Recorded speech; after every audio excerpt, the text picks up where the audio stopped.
What's up, everyone? This is Goldilocks, former TNA backstage interviewer, manager, and you're listening to TNA Cross the Line podcast. Thanks for being here. TNA Wrestling, Cross the Line.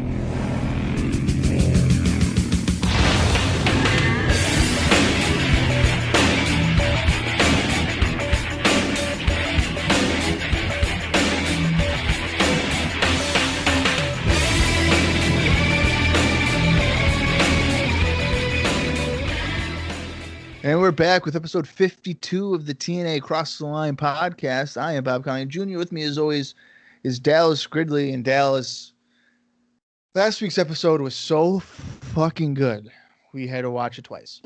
And we've moved past that.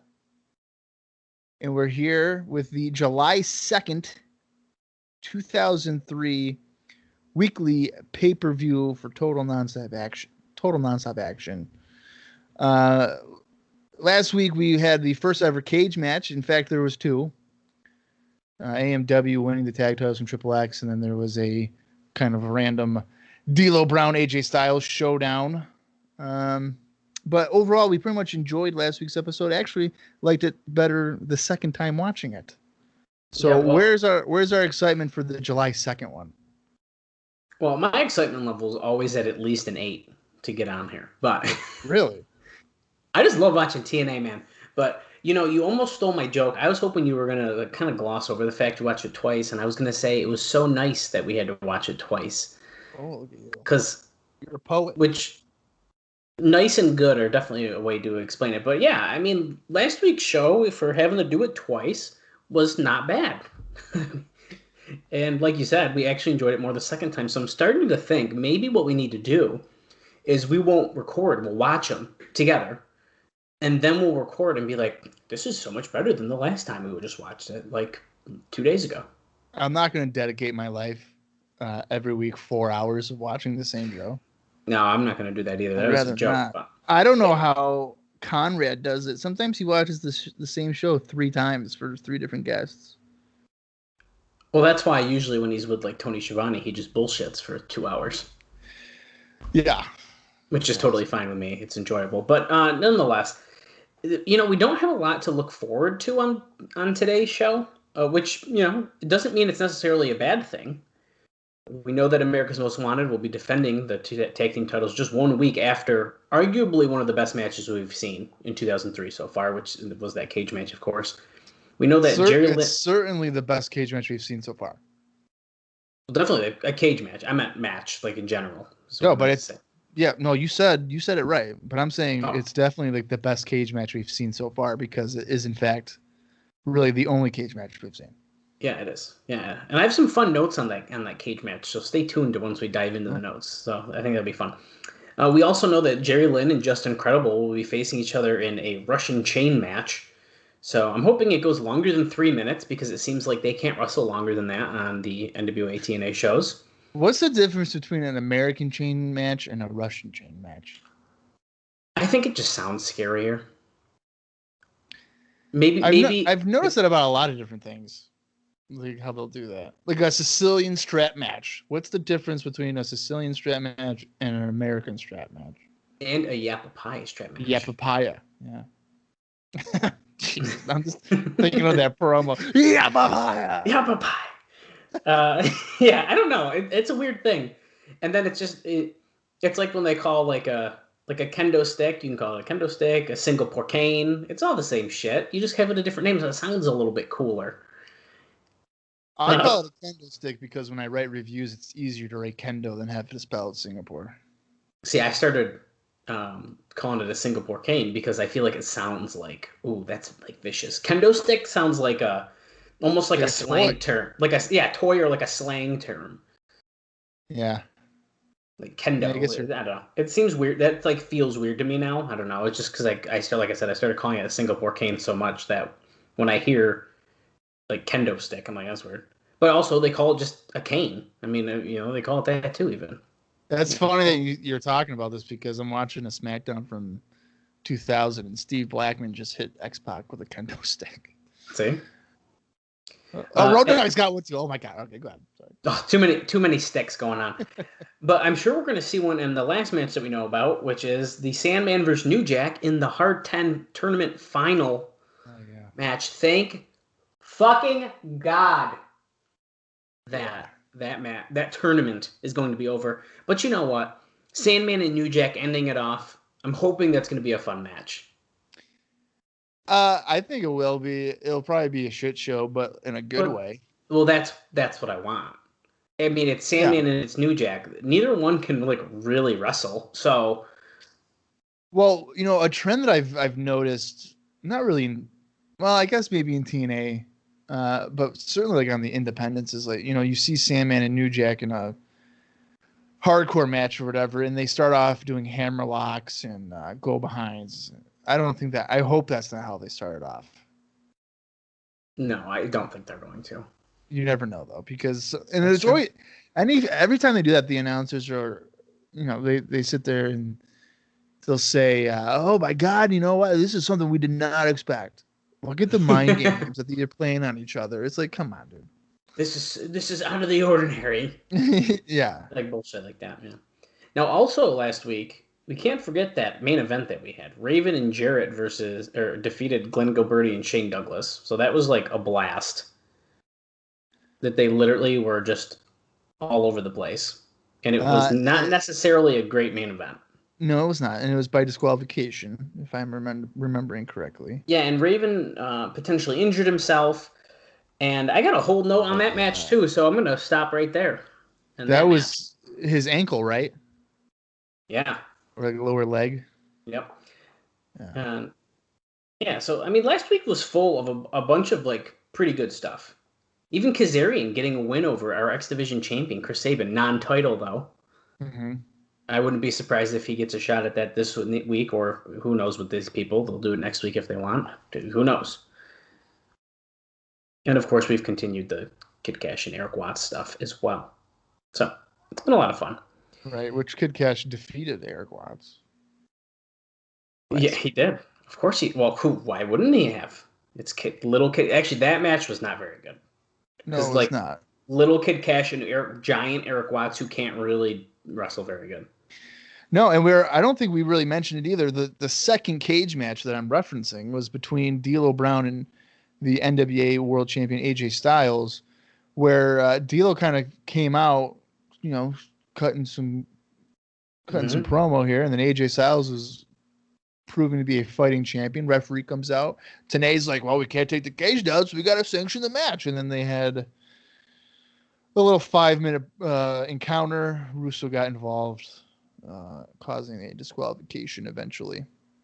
Even though they never technically rang the bell, but it's fine. Right. The bell did not technically go off.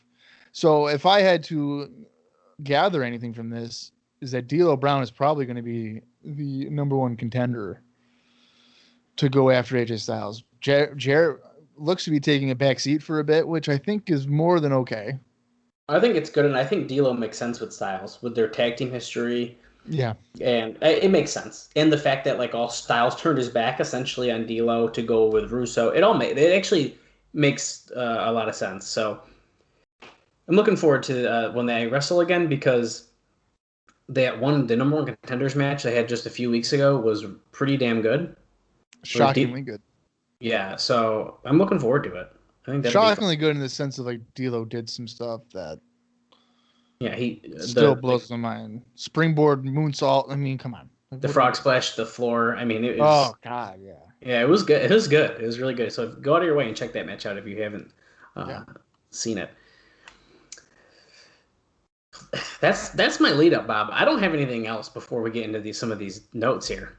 Give me the dirt. Well, let's get right into it here. And if you, for some reason, missed last week's episode, we unfortunately don't do the Wayback Machine anymore, so our notes section is a little bit shorter because there's no more snapshots and we can't look at the website, which is kind of sad. That's disappointing.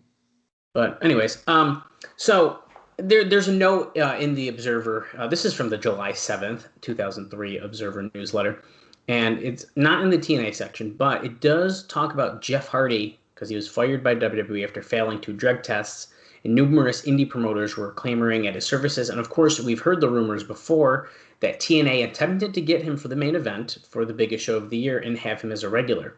Of course, we know that did not happen, and we knew that even before. I said that right now, and before we even saw the match, because it just kind of fell through. But apparently the only reason it didn't happen is because he himself decided against wrestling.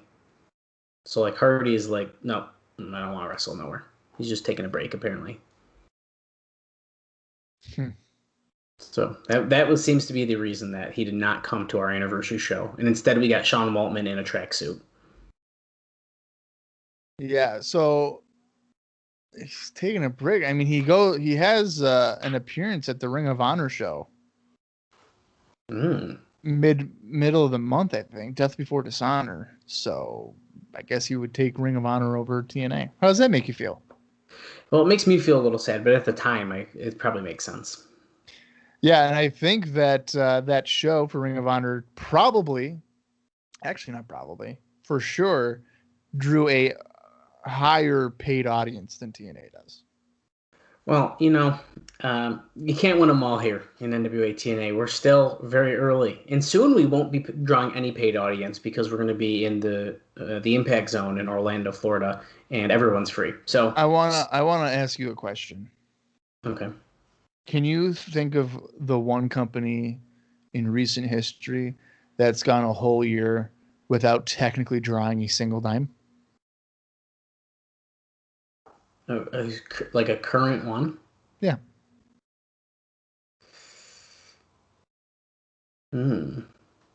For one whole year, they technically did not draw a single dime. Well, I feel like I could probably name a few, but I don't know, I guess, which one is correct. So I'm going to say, a shot in the dark here, that Ring of Honor.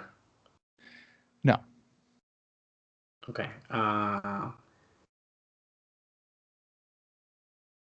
TNA? Yeah, dude. Impact Wrestling? If you think about it, like in 2005, they never go on the road. They're always at the Impact Zone. Yeah. If free of charge. Oh, so you're talking. So technically, they've never, that whole year of 2005. I thought you were talking about. Single time. I thought you were talking about like 21 time, and I was like, oh, there could be a bunch then. Oh, okay, I got you. Oh, well, forever. Well, they didn't draw a dime in the house, but of course, with a TV deal and sponsorships and stuff, they obviously were making money. But drawing a dime. Well, technically, I guess, yeah. For technically, attendance, no. And for like pay-per-view, it was like what, 13 people buying it probably. So. Oh my god, I'm not doing this right now. I'm not, because we're gonna watch really good shit, and if 13 people saw it and we're gonna be 14 and 15, then that's their fucking problem. Yeah, I'm telling you, I joke about 13 people, but obviously not all, a wide mainstream people watch it. So anytime they post something on Facebook where it's like, oh hey, Samoa Joe fought Jushin Liger, and people are like, what the hell? Liger was in TNA? They don't even know. Samoa Joe was there? Oh no, stop with that shit. People know. Dude, I'm telling you, I've seen comments where they're like, what? That's where Sting's been?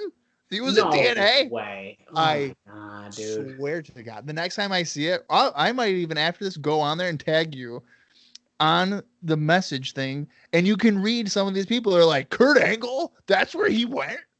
Oh my God. What? Kurt Angle and AJ Styles? That's a dream match. I can't believe that happened. That sucks, dude. That sucks. Yeah. Hey, I almost forgot about this. Before I get into any more news, I gotta do my thumbs up, thumbs down, and thumbs in the middle. It's always like buried in the Observer, so I always forget about it. But so we gave it a thumbs up. We liked the show. Yeah. What do you think the readers thought about it? They have to go thumbs up.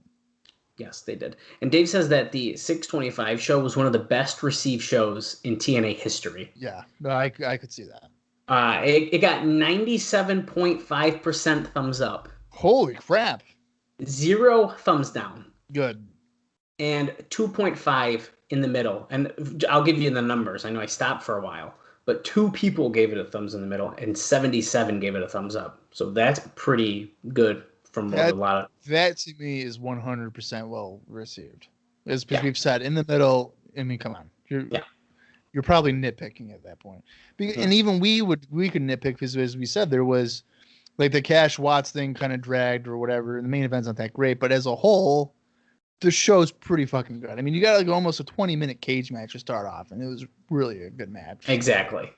He also goes on to say, usually I'd say the above average response indicated a better buy rate, but I think among the group that respond, they were well aware going into that the cage match would likely be a can't miss match, which almost all fans would have had no idea about. And I think it's no secret that the cage match was the best match on the card. I'm not even making a guess. There's no point. But he does say that, believe it or not, it didn't get all the votes. He doesn't list because it must have been that much of a majority. Well, it came in like second place, but nonetheless, it came in first. And I'll just give it to you too, because I do think it's a little obvious. I think Eric Watts and Kid Cash, it was voted the worst match on the card. Yeah, but that's what I would have guessed. Yeah. That being said, we have a lot of different places here. So it goes Eric Watts, Kid Cash. Then second place, Sonny Siaki and Sandman. That was a hard 10 tournament match. Then it's the main event, Raven and Jarrett versus Gilberti and Shane Douglas. And then finally, Justin Credible and Jerry Lynn, which, Justin Credible and Jerry Lynn went 3 minutes and 33 seconds. And they wrestled outside for half of that and then did essentially nothing in the building. So, yeah, but I don't think I would have voted that the worst match. Oh, I don't think so either necessarily. So I'm surprised people would do that. But I get why a couple people were probably like, that. I swear I get it to a degree. Yeah. But the show drew about 950 fans. We did know that. We talked about that last week, as we always do in the opening of the show. But he says, which judging by early lines, looked to be about 60% freebies. Yeah. That doesn't surprise me. Yeah. Well, there was also yet another political wind blown this past week. So hold on tight. We love the backstage drama here in TNA. He says, I'm not sure exactly how it went down, and it came at a totally unexpected time. The company is going back to a traditional wrestling format, emphasizing baby faces and heels and in-ring action. Everyone was told before the show on June 25th that there would be no more swearing allowed on TV. He says this is a 180 from people swearing to the point that nobody cared the previous week. As it turned out, another change was that they didn't pre-tape the backstage segments and did everything live. That meant that New Jack ended up with an F-bomb making air the same night that they told everyone this speech about not swearing. People were told that this had nothing to do with all of the Panda Energy people who came in, like Bob Carter, for the anniversary show. Dave says that he was told that it isn't like Frank Romano, the new COO, has this kind of pull, but he was in favor of the change. In Demand, where Romano comes from, also said they wanted a product different from WWE. The ultimate decision was by Jeff Jarrett, as I should say. And at the TV production meeting, he and Vince Russo had a disagreement about it, which explained Russo's character being toned down. So, yeah, I'm not a fan of it. I think that cursing on pay-per-view should be a thing. I think it shouldn't be overdone. Sense. I agree. But I think that there's a place for it. If I had to guess, I'm thinking that this is Jarrett's mindset is he wants to get on TV.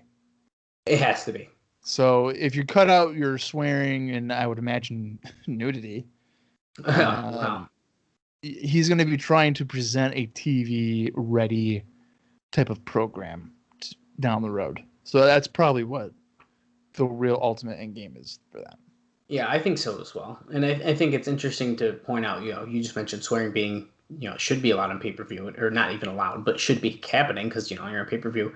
Jerry even mentioned it himself on the My World podcast, like when they were doing all this stuff and the TNA with the double entendre name and like having the girls dancing and like the swear. I mean, it's because it's a pay-per-view company at this point. Like right. It makes sense. So pretty interesting though. So we'll see how that goes. I am excited about the in-ring action part of that though, being emphasized more because early on we were seeing matches that were fucking mind-blowing. Like at least every other show, there was an X Division match that was nuts. Yeah. I don't think my mind's been blown in a while, at least to the degree that it was, especially early on with some of the X Division stuff. So I'm curious. Not even with that cage match? I did really like the cage match. No, I did Yeah. like that. But I mean, I go back to like the first X Division title match. I mean, it was just like, what am I watching? Like, it was just so insane. I wonder if they've toned down. Because I think they have. I think they've toned down the X Division. I think so too. Since the beginning of the year in 2003, and I wonder if they've done that because guys like, I'm not going to say that they're saying this, but guys like Raven and Jared and whatever, like they can't follow that. So when you have an X Division match, let's say third in the card, and your main event is the sixth match, I wonder if like they're like, I can't beat, you know, Amazing Red doing a springboard 450 or something, or you know what I mean? Like I think that because in WCW that same thing kind of happened. You know, you're watching you watch Nitro or something. It's like Juventud Guerrero and Rey Mysterio going balls to the wall, and then your main event is Hogan Piper, and it's like, what? It's not even remotely the same.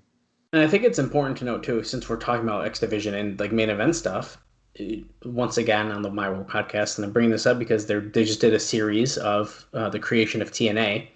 So if you haven't listened, go and listen to that.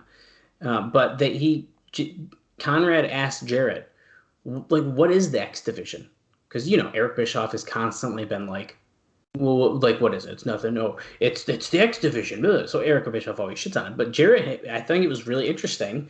And he said, it's almost like the X Division is like the more match-based stuff. And it's like really good matches, like work rate stuff. And then the main event is going to have like the stories. Right.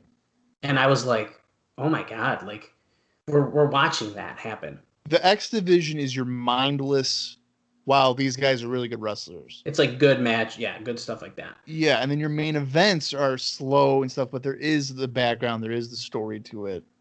There's a focus to it as well. Now, listening to that podcast, Conrad was wanting him to say, like, cruiserweight. And he wouldn't say it. He wouldn't say it. Because he knew, and he knew it back in 2002, that if he called them the cruiserweights, then it was going to be less than, as he said this himself, less than the WCW cruiserweights, less than the WWE's light heavyweights and cruiserweights. So they made it their own thing. The X Division has been a TNA and Impact Wrestling staple since 2002, and when you hear X Division, you know it's TNA. And he made that point as well, and I was like, it just made so much sense. It stands out. It makes so much sense. And I was listening and I was like, damn, this is a good ass show. But it's smart too, because if you were to say, oh, you know, AJ Styles is a multiple time cruiserweight champion, you would be thinking, oh, WWE. But when you go, oh, he's a multiple time X Division champion, if somebody doesn't know what that is, they're going to be like, what's X Division? And you can be like, oh, it's TNA Impact. Yeah. And I'm pretty sure he also made the comparison that a cruiserweight and like a light heavyweight wrestler is essentially always under a heavyweight. That means you're like lower than a heavyweight. And I think that that's a good point, because as we were watching right now, AJ Styles, who was an X Division champion, is now our NWA heavyweight champion. I don't think it necessarily pigeonholes them as much if you don't label them as a cruiserweight. No, but you know, one thing that I think they end up doing it many, many years later, but you know, it's not about weight limits, it's about no limits. Yeah. So what is stopping, you know, a 350-pound wrestler going for the X Division title? I mean, eventually nothing. And so, you know what I mean? I like that premise, and I think they should have incorporated that much sooner than they did. I would have loved, and maybe I don't know if you would either. I don't know if you would. I would have loved if Jeff Jarrett had won the X Division championship. Oh, get out of here. I would have loved it. Get out of here. Because he could have faked, like, you know, a slingshot crossbody or something and just go to the floor and put a headlock on. Well, if they did something like that, it would be funny. No, right. Yeah, I'm saying like he would be like, I'm not doing no flips. I'm going to be your flippy champion without doing flips. Yeah. Well, and then eventually losing to a guy who does flips, you know, and that would elevate the guy, you know. That's true. That's true. I think that'd be fun. Well, speaking of Jarrett, Jeff Jarrett. I say I got to be careful because sometimes there's Jerry stuff here, but Jeff Jarrett has reached a deal to lease the rights to the NWA name for 10 years, at a growing rights fee per year. After 10 years, he would then have the option to own the name outright. Oh, wow. They don't even make it half that time. Yeah, I guess technically they don't, huh? No, they don't. Probably that rights fee probably got too high because they were getting more popular, I feel like, around that time. And so they were probably like jacking up the price. And Jarrett was like, we can be our own thing now. Because I think at a point they didn't need the NWA name. I was gonna say, really, what is the value of having NWA attached to your name? Because as he said on his podcast, My World, NWA's name recognition in the early 2000s and late 90s was just nowhere. Yeah. So I mean, wrestling fans knew what it is. So obviously, using it early on would maybe get people in, but when you've eventually kind of made your own name with TNA or whatever, in Impact Wrestling, yeah, why use it's like WCW? Why have NWA? Just go by WCW. Correct me if I'm wrong, but once we get on TV, we're not NWA-TNA anymore. We're just like TNA. It's Impact Wrestling. That's like the show. And now, of course, we use the NWA Tag Team titles and we use the NWA Heavyweight title. But once they drop the NWA name, we just got the TNA Heavyweight Championship, and we got the TNA Tag Team titles. Yeah, but that's not till 2007. Well, yeah, we don't drop. I'm saying eventually, once we drop, essentially that partnership. So what I'm getting at is like the partnership isn't the name at a point; it's the titles. Like we have the NWA Heavyweight title with us, in our company. Yeah, when they start Impact in June of 2004, I'm not sure if they really go by NWA-TNA. I want to say they just say, "Oh, welcome to TNA Impact." I bet you they do, because I feel like even a couple times now they've said it.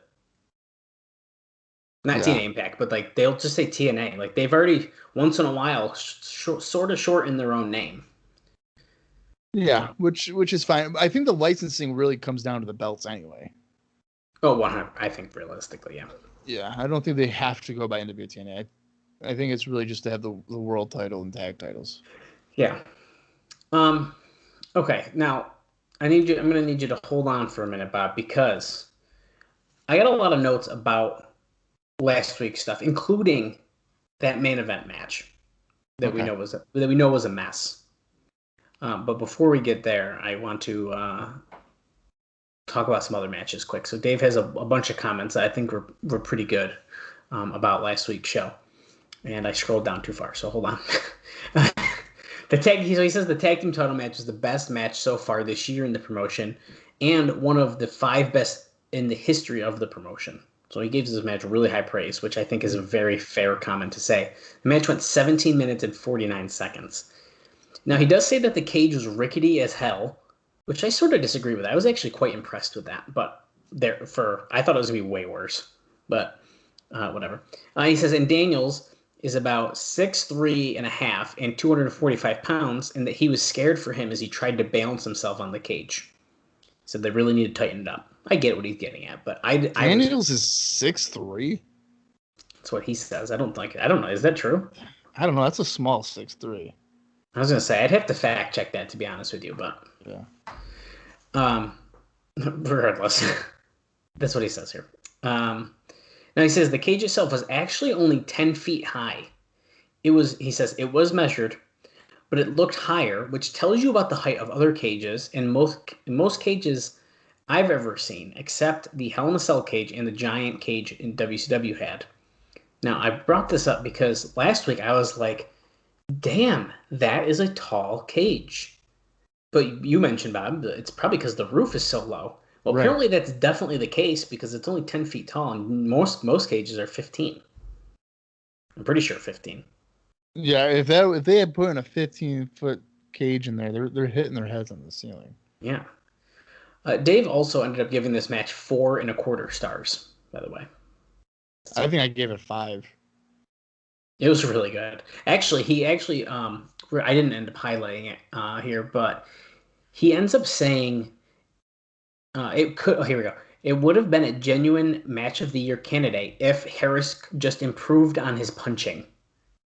Oh my god. Which seems like a really like shitty nitpicky thing to say, to not say, hey, this is a match of the year candidate.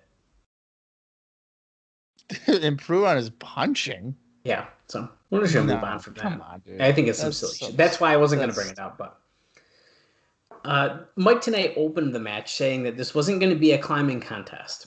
Now, they did everything right in that nobody interfered and that it was settled with a spectacular ending. And even pointed out that America's Most Wanted had lost 4 times previously to Triple X and had never won, and in every case was due to outside interference. So just pointing out the fact that we've had this feud going on for a while, and this was a good way to apparently end it, at least for now. Yeah. Now, he does say, where they ruined in less than 10 minutes, the beginning part of this show, is that D'Lo Brown then challenged AJ Styles to an impromptu cage match. He says they should have taken the cage down and just done a regular match if they did that finish, because the DQ finish, I should say, because now they've established that you can interfere and do DQs in a TNA cage match. Yeah, but like we've said, the bell never technically sounded. And Here's my thing. Yeah, the bell never sounded. Also, I'll be honest, I think they were just trying to get the most bang for their buck by using this cage twice, and I don't fucking blame them. I don't blame them either. Especially because clearly we had to do a whole promo off to the side to take the thing down. I mean, this isn't a cage that's being lifted to the ceiling. So yeah, I give that a pass, personally. In the another non-title match, Frankie Kazarian got his first big singles win over Chris Sabin. The crowd was dead for most of the match, though. But the guys were doing big moves and near falls all over the place and couldn't get the crowd to care at all. He says both guys are tremendous athletically, and Sabin, as a worker, considering he's this good at 21 with 2 years in, has incredible in-ring potential. Yeah, and you have to kind of remember where they're coming off of. They're coming off 2 cage matches and then 2 guys that wrestled outside the ring, outside the venue. Well, and we experienced this firsthand, more or less on the first recording that unfortunately doesn't exist, but it happened in the second one too. I mean, it was just like you were hyped for the first hour, and then it's like, oh, now we get to see a really good wrestling match, but I kind of want to see more like brawling right now. Like they set that tone. Yeah, if you're going to put a match there to kind of like die, I would have put Cash and Watts there. Yeah, I think you mentioned that last week even. So, and then come back with Kazarian and Sabin. So, now this is a pretty interesting note. He says that it should be noted that the crowd reactions are very misleading. Okay, get ready for this. So, as we know, Jeremy Borash leads cheers, and now he apparently does a deal that if fans keep the heat up for a few minutes, he throws T-shirts at the crowd. So you'll have a background of the TNA chants, which does make the matches better on television, but it has nothing to do with people's reaction to the matches. Often the chant stops dead for no reason, but the reason is Borash threw a T-shirt into the crowd. He also does say, though, that apparently last week the AC wasn't working and it was ridiculously hot in the building, so that also could have easily had a dead crowd in there as well. Oh, so there is air conditioning there. Apparently it is now. It just doesn't work. Yeah. That's funny because I know even when they go to Orlando, he does that shit, but it's even worse. So like, if you're one of the most rambunctious people, you can go backstage for free. Yeah, like come on. Yeah. So the T-shirt thing was funny though. That's some funny. That's funny. I hope one of these days we see him throw a shirt into the crowd. Well, now I'm gonna keep looking for it. You gotta keep an eye out for that. That's funny. Yeah. As we already know this too, but Eric Watts totally sucked with Kid Cash. He said they botched Spotch, which I figured they would, since Cash, while a great heel, can only work with people who can make his style go. I don't necessarily agree with putting this all on Kid Cash because, he's wrestling fucking Eric Watts. But no, well, I think he's saying he can't do a lot of his moves that he wants to do to Eric Watts. Yeah, well, that can make his, because he's I read that almost as if like, oh well, he wrestled like, just an example, like Jeff Jarrett, and Jarrett can still like keep up with Kid Cash. I feel like he's almost inferring that Kid Cash is like doing too much in a way. I know what you mean, though. I mean, I think. Well, he'd be doing too much with a guy like Watts. Well, yeah, of course. But if you were to be wrestling a guy like Chris Sabin, it's going to look a lot better. Oh, well, yeah. Yeah, of course. We know, actually, I forgot about this, to be honest with you, that Trinity turned heel 1 week after the great video that Boresh did to make her a star. She was choking out Goldilocks, who last week was supposed to be lovers with, which I don't think is true, but whatever. I think they're just friends, so I don't like that Dave always infers this.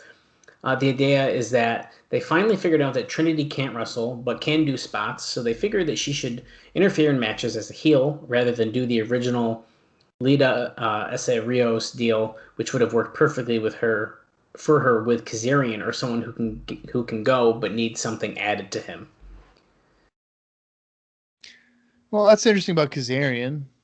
I thought that was an interesting combo idea. Trinity and Kazarian. Yeah. But, the problem with her being a heel and doing... is she still going to be doing moonsaults and stuff? Because I feel like people aren't going to boo that. Well, that's the thing. Because that's what happened with Lita and S.A. Rios. Like, S.A. Rios was a heel.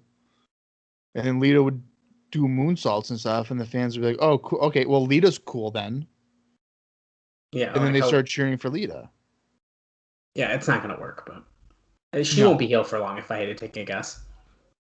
No, I mean, and she's she was with Siaki, right? Yes. Because he went to apparently talk to Vince Russo, and then all of a sudden he talked to him, and then all of a sudden Trinity turned. It was just really weird. Yeah, so maybe, with a guy like Siaki, it could work, maybe. Because I think Siaki's a good heel. I do too. So, yeah, I think that's fine. And what makes it even worse, too, is that she's coming off of an angle where she was being abused by Kick Ash. Yeah, I think that's a good point, too, So the timing of this makes no sense because you just had for months her being thrown around, slapped, kicked, whatever, by an abusive boyfriend. And then within 2 weeks, she herself has turned heel. Yeah. So that dynamic doesn't make a whole lot of sense. No, it doesn't. Of course, I also forgot about this. The long Sting interview, I think it's Behind the Paint, will be starting on today's show, July 2nd. So it should be fun. What was it like to work with Ric Flair? Yeah, how did you think about Vince Russo in WCW? Like Bash at the Beach 2000? Yeah, it should be a blast. It's going to be one of those most hard-hitting questions. And it's going to be who does your face paint? Do you really do all those lines yourself? Something that will likely be decided before you read this, but there has certainly been talk about using Roddy Piper again. Oh my God. So that's all I got on that. Using Piper? Oh, okay. So he must have already left WWE then. He must have, yeah. July. Yep. Yeah. I think the last time I remember seeing him there, pay-per-view wise, would have been May. I think Judgment Day. There we go. Okay, so now let's get into that main event. I was kind of hyping it up. It was down a little bit further here in my notes, but let's talk about that main event. So, the main event was a total disaster, with Raven and Jarrett teaming up far too soon versus Douglas and Gilberti. Now, Gilberti came into the match with his back all spasming, and so the idea was to protect it. Now, Raven did a plancha in the first minute, and his ankle went out. Then somewhere in the match, Douglas's elbow went out, so he couldn't do much from that point on. Oh, no. His elbow went out again? Yeah. No. He says, Douglas looked badly out of shape, and I'd heard horror stories from Australia about his in-ring. So they didn't seem exaggerated. At least nobody is suspecting him of steroids anymore. Says, then Raven did some sort of bulldog that was mistimed on Gilberti, who landed wrong on his back, and Raven landed wrong on his leg, making both injuries worse. Raven was limping through the spots to where I thought he was the best seller I'd ever seen, except he was legit hurt and his ankle had swollen badly. Jarrett seemed exhausted and without fire, probably because he spends too much time on the product and the business, and his in-ring sharpness is being affected. Spots were being messed up and then forgotten. While with Boresh cranking the crowd, it wasn't really noticeable how bad the match really was. Douglas was supposed to pull the ref out of the ring, which would lead to Jim Mitchell or James Mitchell coming out, but Douglas never did it.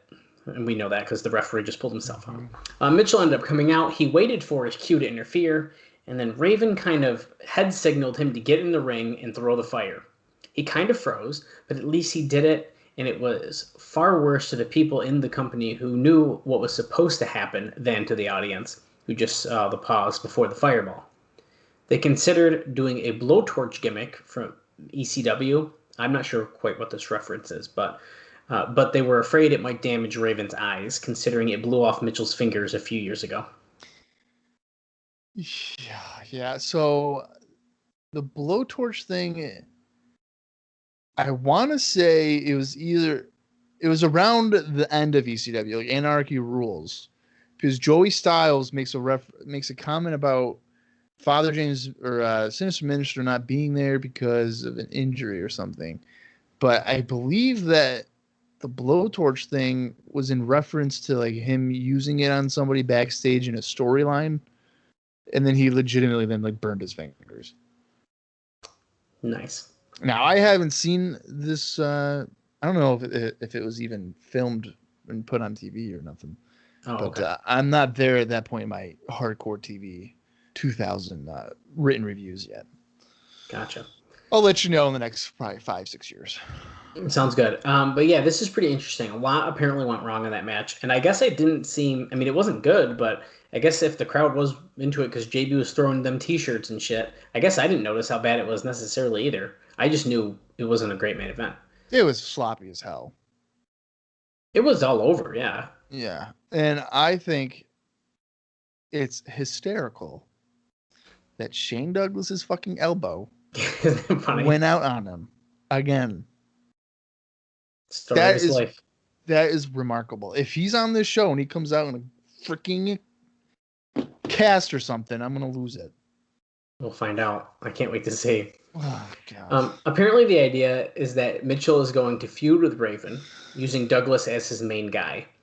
Raven and others have been pushing for Mitchell to have a larger role because he's such a good heel promo. Yeah. It would allow them to bring in guys like Sabu as bounty hunter types because of the screw up, and because they screw up and then don't come. The real heat is on Mitchell anyway. Well, he said it sounds good in theory, so we'll see what happens with that. Yeah, I don't know if I could get into that just because I don't know. I think we're past that point where Sabu could be a viable heel. I think it's pretty fair. Yeah, and then I don't know. I don't know if I could. I like Raven as a heel for sure. I'm gonna have to warm up to him as a babyface, I think. Yeah, I think so. I know what you mean for sure. Because like when he came in and he's like stealing babyface Jarrett's title, and like it's like, oh shit, like he hates him right now. This is good. Like that was good stuff. I could see why he doesn't want to be a face though, because like the character is all about mind games and like I'm gonna freaking steal your girlfriend, your kids and wife are gonna be with me, and now you're gonna get cheered by the crowd. Yeah, so I don't know. I don't know if because even when he's a baby. When he goes back to ECW and he's a babyface, it's not great because like it lacks a lot of character depth. So I wonder if that's what's going to happen here. Like they're going to sacrifice character depth for him to just be like a kind of bland babyface. Yeah. This next note is interesting. I mentioned this, Bob, off air actually because I couldn't believe it. But there will be no shows during 2 consecutive weeks in September when the fairground is being used for the local fair. There were thoughts of taping elsewhere, but the decision was to run a couple of taped shows. Now, spoiler alert. There's like 2 shows right at the beginning of September, like late August. One is a 1-cent pay-per-view that ends up being a clip show, and the other week they don't run a show at all. So, as we get closer, me and Bob will let you know what we're doing. Yeah, and I'll tell you right now, it's not watching the 1-cent clip show. That's for sure. No, but I'll take a gander on the Impact Plus app, and I will see if there's any fun interviews so we can talk about the week following when we get back. Do you have Impact Plus yet or no? No, because when they fucked me over, I never got it back. Okay. See, I'm still nervous about doing it. Maybe we can go half season. Oh my god. Okay, but yeah, so stay tuned. We'll probably sneak some bonus episodes in there, whether or not it's a WWA or something a little different. We will find out as we get closer. But we're barely in July, so we got plenty of time before that happens. Now, there was no talk at all this week about TNA Talk and Joey Styles. We kind of talked about this last week as well. Oh yeah. While nothing was said, it may be a casualty of the more wrestling and less talking philosophy. Dave says that his gut on this is, having watched a year of TNA as well as WCW, that they'll try this approach for a while. Buy rates won't turn around because you can only go so far without TV. And out of frustration, Russo's picking apart will get him back in position. At least that's been the history of the company from the start. Now, speaking of Joey Styles, he has apparently turned down the gig to do TNA Talk, which is why it hasn't been mentioned in recent weeks. Well, I mean... Yeah, I mean, if he was going to tape him at MLW and there was just a tape thing anyways, I think I'd turn it down too.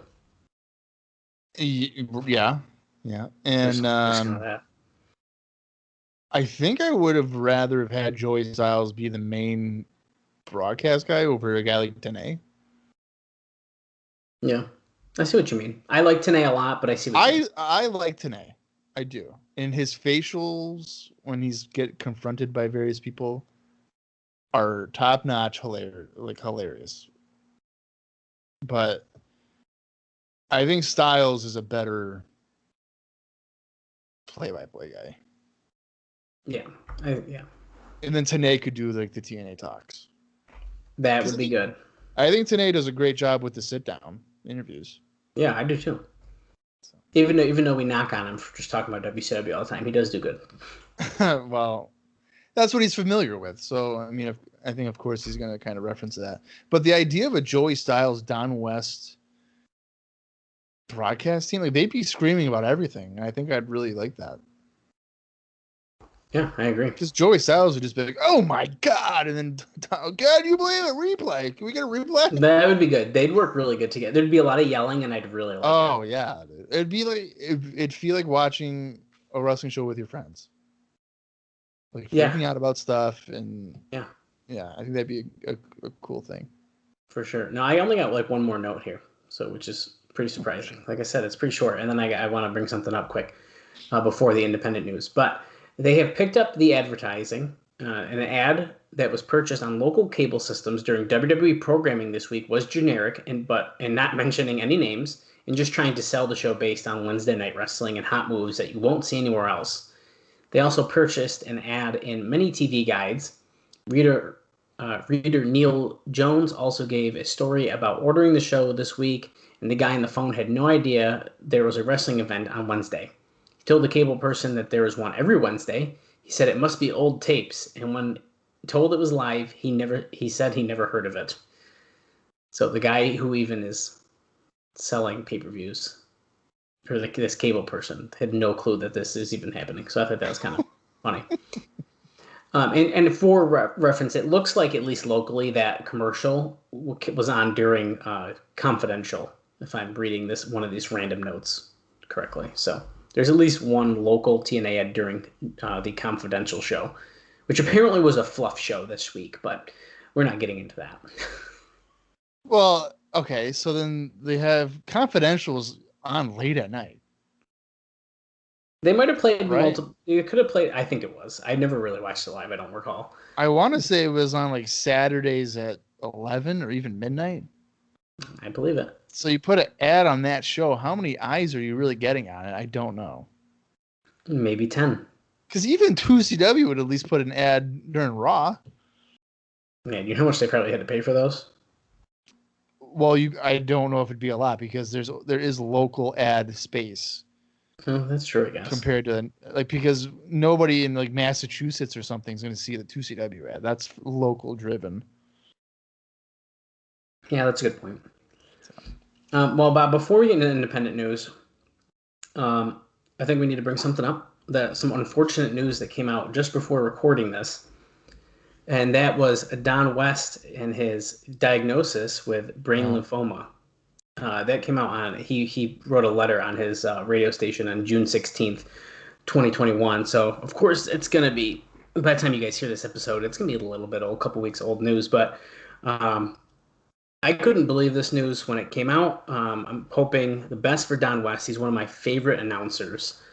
Like Mike Tenay and Don West, arguably my favorite duo. So, hoping the best for Don West. He is immediately starting treatment, he said, and that he's praying that the chemotherapy will help him heal faster and get back to the radio station soon. So, and I saw even Jeff Jarrett tweet about it, saying that he was in a good mindset and stuff like that. So he's at least being positive about it. So there's that to look at, I guess.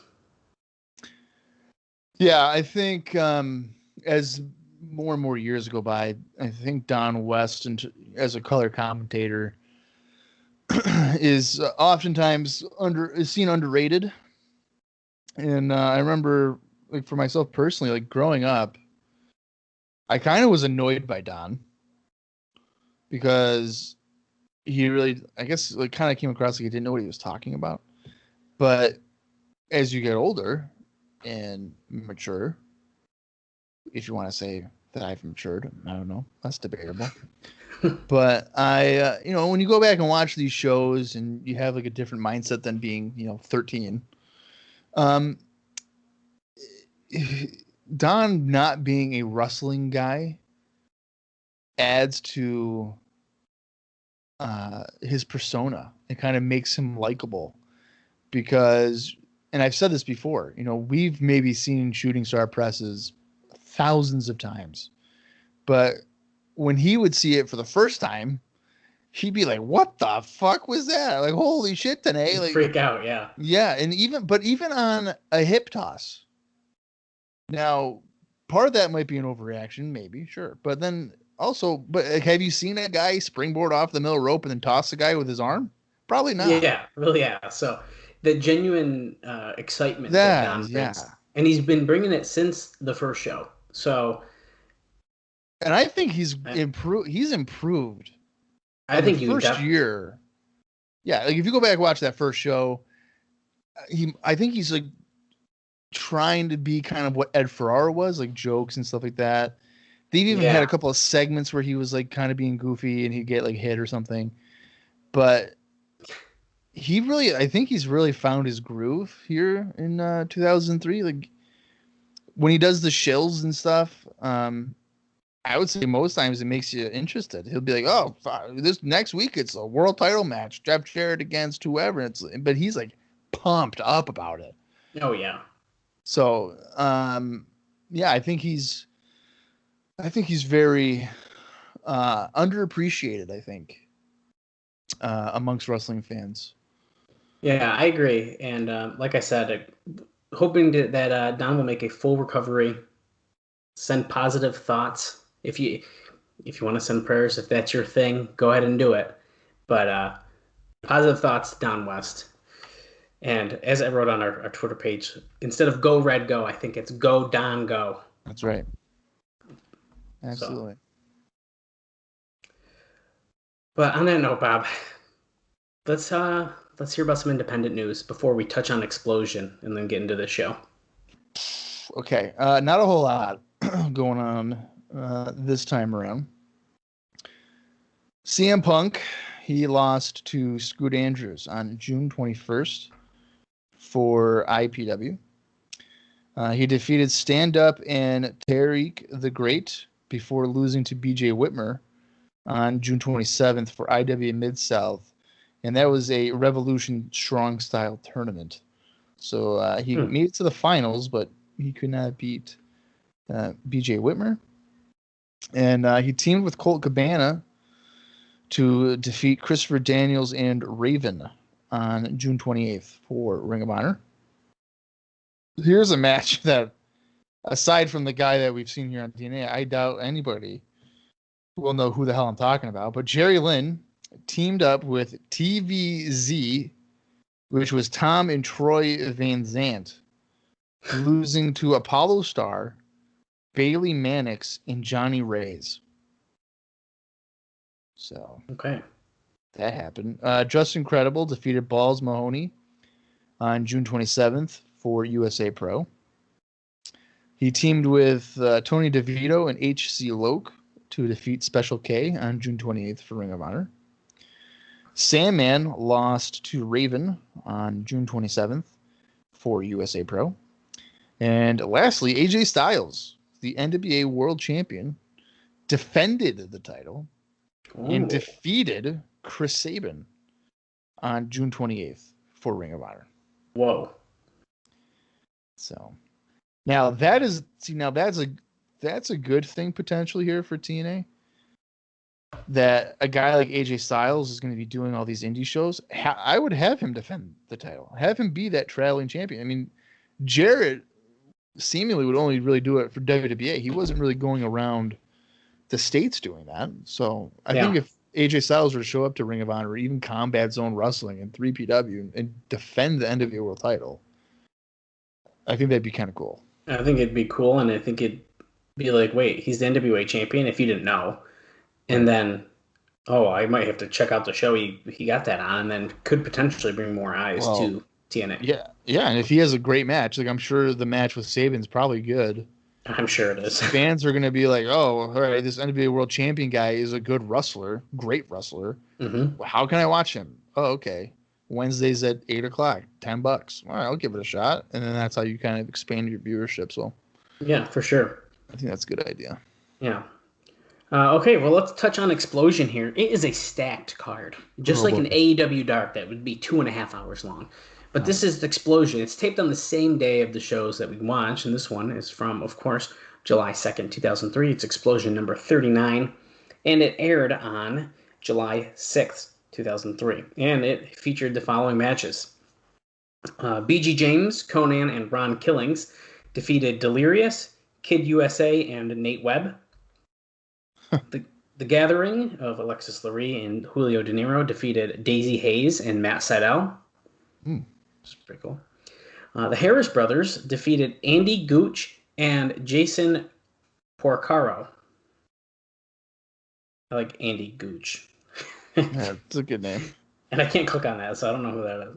And then finally, this is pretty interesting as well, and it is Elix Skipper defeating Chris Hero. Wow. Okay. So 3 out of the 4 interesting matches. Yeah. That Skipper Hero match could be good. I think so. Why not? Yeah. Yeah. But that is all I have, Bob. So I think it's time that we get into this show.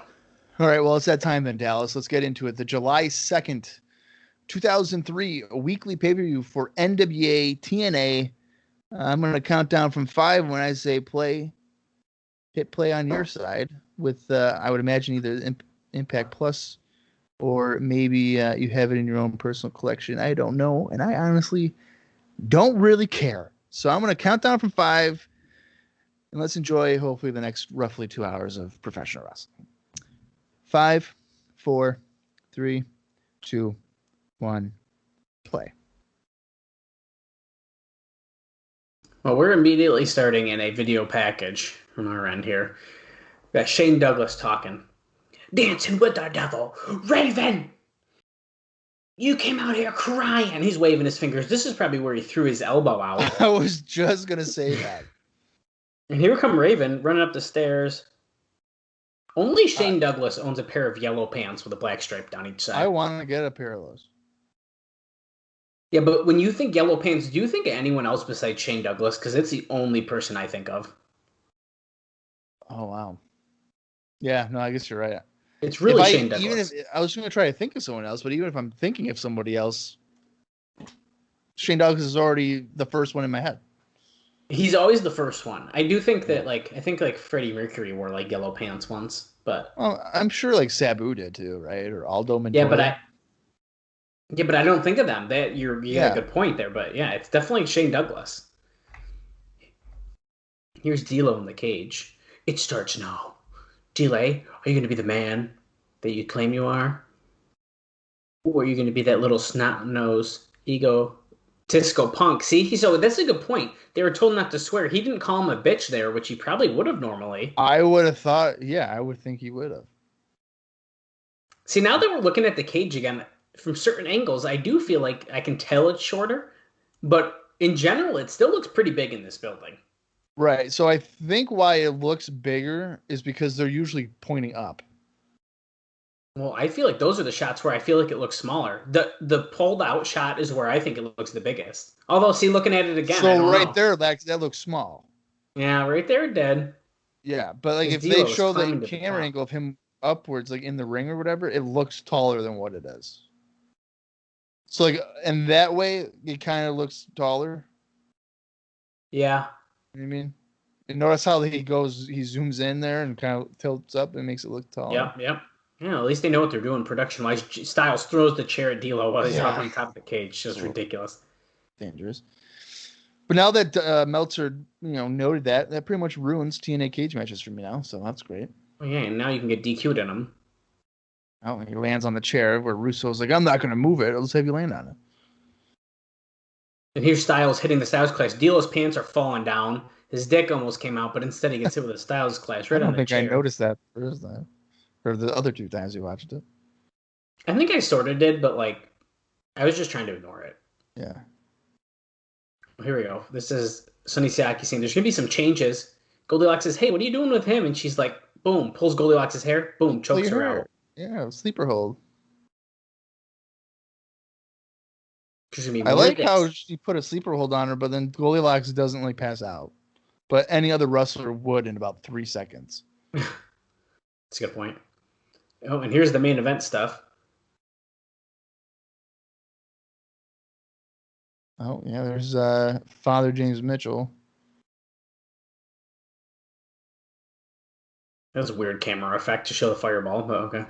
Well, they also edited the fact that he stood there for 10 seconds waiting. I figured that's what happens with fireballs in wrestling. And here's our intro video. We're 3 minutes and 35 seconds Well, in. yeah, the fireball is pretty much impossible to time it right unless you're Jerry Lawler. Well, and they did do the one backstage. That was pretty good. Into Sandman's face. Oh, yeah. Oh, look at this, Bob. Oh, Shane Douglas. Cameraman, bring the camera on in. He's wearing a Raven shirt, and he's in the Ravens Clockwork Orange House of Fun. He's set up in the ring. His elbow doesn't have a brace or anything on it, so maybe he's Maybe he just tweaked it then? Yeah. Oh. I've been a bit controversial with these lips and the words that come out of them. Oh, they tell me the sensor in his truck has his finger on the button in case he needs to beep it. And he just teased it. He talks like he's always smiling. Yeah, he does. Come on. He is actually smiling the entire time he talks. Yeah. We called the hospital today. He's in the burn unit. He's doing just fine. He's received your cards and letters. And he told him to tell us that he'll be back in the asylum next week. Wow, Raven told Shane Douglas, I'll be back next week. That's good to know. Yeah, why would he tell him that? They're good feuding. question. Raven, Shane, don't worry, I'll be back. He's a message for him. He hasn't resurrected. He hasn't even won the belt. You're trying to resurrect the belt that I threw in the garbage can. August 27th, 1994. That is pretty funny. If that's really the feud, that's ridiculous. It doesn't make sense. If Raven was the champion, sure. But he hasn't even won it. Well, he fucking should be the champion, but whatever. Maybe he's trying to say, it's your destiny to be champion, so, you're trying, that aspect, but he hasn't really done that. Yeah. Oh, he sweared on his father's grave that if he comes next week, he's going to send him back to the intensive care unit. Mark my words. I want to point out, if anybody has that Raven shirt, make sure you contact Dallas. He's a size medium. Thank you, Bob. It is a really nice Raven shirt. In fact, I saw someone wearing it at an independent show. Actually, I think one of the last independent shows we went to before the pandemic started. And I was like, oh my God, Bob, there's a Raven shirt. Really? They have that one? I'm pretty sure they had that shirt on. Is it on Pro Wrestling Tees? I don't think that one is. Telling the referee to come over to him here. Front and center Punk now. Oh, he's already next to him. I'm already here. That's what he's saying. I'm right here, Shane. Oh, since Raven is laid up, they already set up for the match. Oh, so wait, was Shane Douglas against Raven supposed to be in a Clockwork Orange House of Fun match? That's what it seems like is the case. So he's saying, raise my hand. Claim him the winner. Ref throws it down. The music cued a little early there, I think. Yeah. The way that he took his arm down. And his opponent. No. CM Punk. I don't like the music choice here for Punk, but okay. That was a weird music choice, but yeah. Now remember, yeah, Punk's been trying to impress Raven, essentially be him, so this does make sense that Punk would be fighting Shane Douglas here. And he did try to help Raven last week as he was kicked down the stairs. Yeah, so TNA just blows my mind because everywhere else these guys are feuding, and then here it's like Punk's trying to be his friend. Northern Light suplex with a chair to Shane Douglas by CM Punk. That was nice. Dude, crowd's already seemingly pretty hyped up about CM Punk right here. Well, wait a minute. Is that legitimate, or is there Borash being like, guys, I have a shirt? It might be. You might. They're all standing up, though. Come for the Raven effect, but gets pushed into the corner here. Look at that little tiny step stool. I was just going to say, what the... Now, this is the first Clockwork Orange House of Fun match that there's not a piece of a cage up.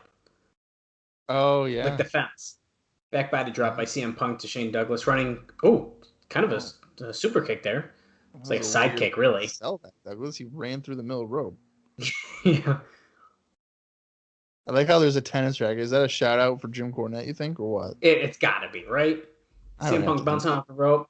Suicide dive. Holy shit. Essentially hits the guardrail, not Shane Douglas, but he did a little bit, so he took Douglas out, as they would say in commentary. He didn't hit all of it. He grazed him a little bit, not all of it though. He wedges the trash can under the bottom rope, smashes Shane Douglas's head against it. Careful your elbow, Douglas. Yeah. Now I hope this is not a trend of Douglas wrestling with a shirt on. No, I hope not either, because this is weird. Oh, look at this. Oh! Double leg slam on the floor by Douglas. A guy just sipping his beer. I know, right behind him. Yeah. A guy just got his head slammed on the ground. He's like, "Yeah, that's cool." So I'll take a sip. Oh, Bob, I almost forgot because we started off so quickly here. How many people do you think are in the TNA Asylum here tonight? I'm gonna go with 1,000. Nope. Unfortunately, we are at 700. What? Yeah, we dropped, man. Last week we were at 950. The week before we were at 1,000. We are going down, man. Oh, I see. I spit on TNA like that. That's not right. Punk elbowed me in the gut, though. 700. So if 60% of them were papered last week, what the hell does it mean for this week? Yeah, that ain't good. Oh. Punk went for a springboard, probably a springboard clothesline. And Douglas said, "No, I'm going to hit you over the head with a trash can." Referee checking on the condition of CM Punk because he's hurt. I bet you. So, like, the trash can is getting hit by a trash can is a nice visual, but it's probably just like aluminum foil. Probably doesn't really hurt that much. Yeah, I mean, I don't want to get hit with a trash can though. He just jabbed the handle of the tennis racket into CM Punk's throat. Are the trash cans that you're getting hit with, are those working trash cans, or are those like the stiff ones? I don't know. Some of them look stiffer than others. So, when was the last time you got hit by a trash can? Well, it's been a while actually, but. Well, if you guys want to watch him get hit with a trash can, no, you don't. Head over to ROA on YouTube, and you can watch him. Yeah, I wouldn't recommend that, as Shane Douglas is choking CM Punk with his foot in the corner here. Dallas, do you want to make money off your videos or what? No, we can't. There's copyright. Oh, damn it. All right, well, then never mind. Don't bother. Yeah, don't bother. I'll censor that in post. Dallas, mark that down. We're at, let's see, we're at 11 minutes, 2 seconds, 3 seconds. CM Punk up to the top. He just grabbed the chair and... Oh, all right. That was good. That was nice. Springboard cross, like a twisting crossbody, using the chair to smash Douglas in the face. And you know what? That was good because he hit it with his back being turned to Douglas, so Douglas wouldn't have known he had the chair. So yeah, I can appreciate that. CM Punk displaying his Ric Flair tendencies here with a bunch of chops. Oh, he ripped the shirt off. At least the front of it. Into the ropes does Douglas go. Back elbow. Goes for cover. No kick out at 2.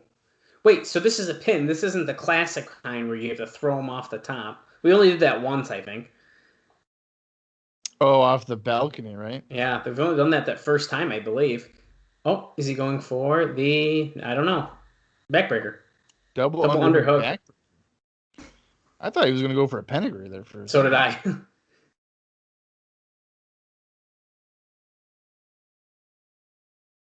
Don West just called CM Punk a Raven wannabe. He didn't want to say it, but he said it. Irish whip CM Punk pop up. A low blow. I don't know if I'd say Punk is a Raven wannabe. He is wanting to be him, so sort of. Well, he's wanting to be in the group. Why did he hide brass knucks in his... Well, I don't know. Shane Douglas had brass knucks out of his sock, but then just got hit in the head with a chair by Punk, so he didn't get to use them. Oh, that's a Don's like, what are those? Are those brass knuckles? Why would he... But if he knew he was in a match where it's no disqualification, you don't have to hide it from the referee. Well, he's loaded, dude. He's got a loaded boot. Oh, jab Punk, but he didn't really... Oh. Belly-to-belly suplex, though, right after that punch that Punk didn't even knocked out for. In a 3! Eat some clean... Well, I guess clean in the middle, considering the stipulation. Do you think a belly-to-belly suplex in 2003 is a bit underwhelming, or what? Fucking yeah, but he hit him in the face with the brass knucks first, so I guess it's okay. Fucking yeah? What the... Oh, no. What is... He made a deal with the devil. James Mitchell's out here. Trying to... He's got... Oh, he just spit in James Mitchell's face. Ugh. Shane Douglas headbutts the back of CM Punk. Is he going to fireball? What is that? Oh! He just, like, shot a fireball out of something. What the hell was that? Something that worked a lot better than the fireball last week. And here's the gathering. Right to the face. Oh, wow. Hero and Alexis Lurie, they're pissed. De Niro's so mad he took his shirt off. I don't know what that does to anything. Wow. I don't think I've ever seen that before. Dude. Like having a shootout like that? Dude, that was crazy. They almost had a really bad shot of it, but then you saw the fire. Yeah. Trainers out here and stuff. They covered Punk's face in a cold towel because, you know, that's what you do when you get a fireball thrown at you. Wow. Don's wearing all silver. He's the Silver Surfer tonight. We're 14 minutes and 32 seconds in. And that was a wild start to the show so far. Let's hear what we got scheduled tonight. Yes, the first title defense by America's Most Wanted. Chris Harris, James Storm. Do we get to know who it is?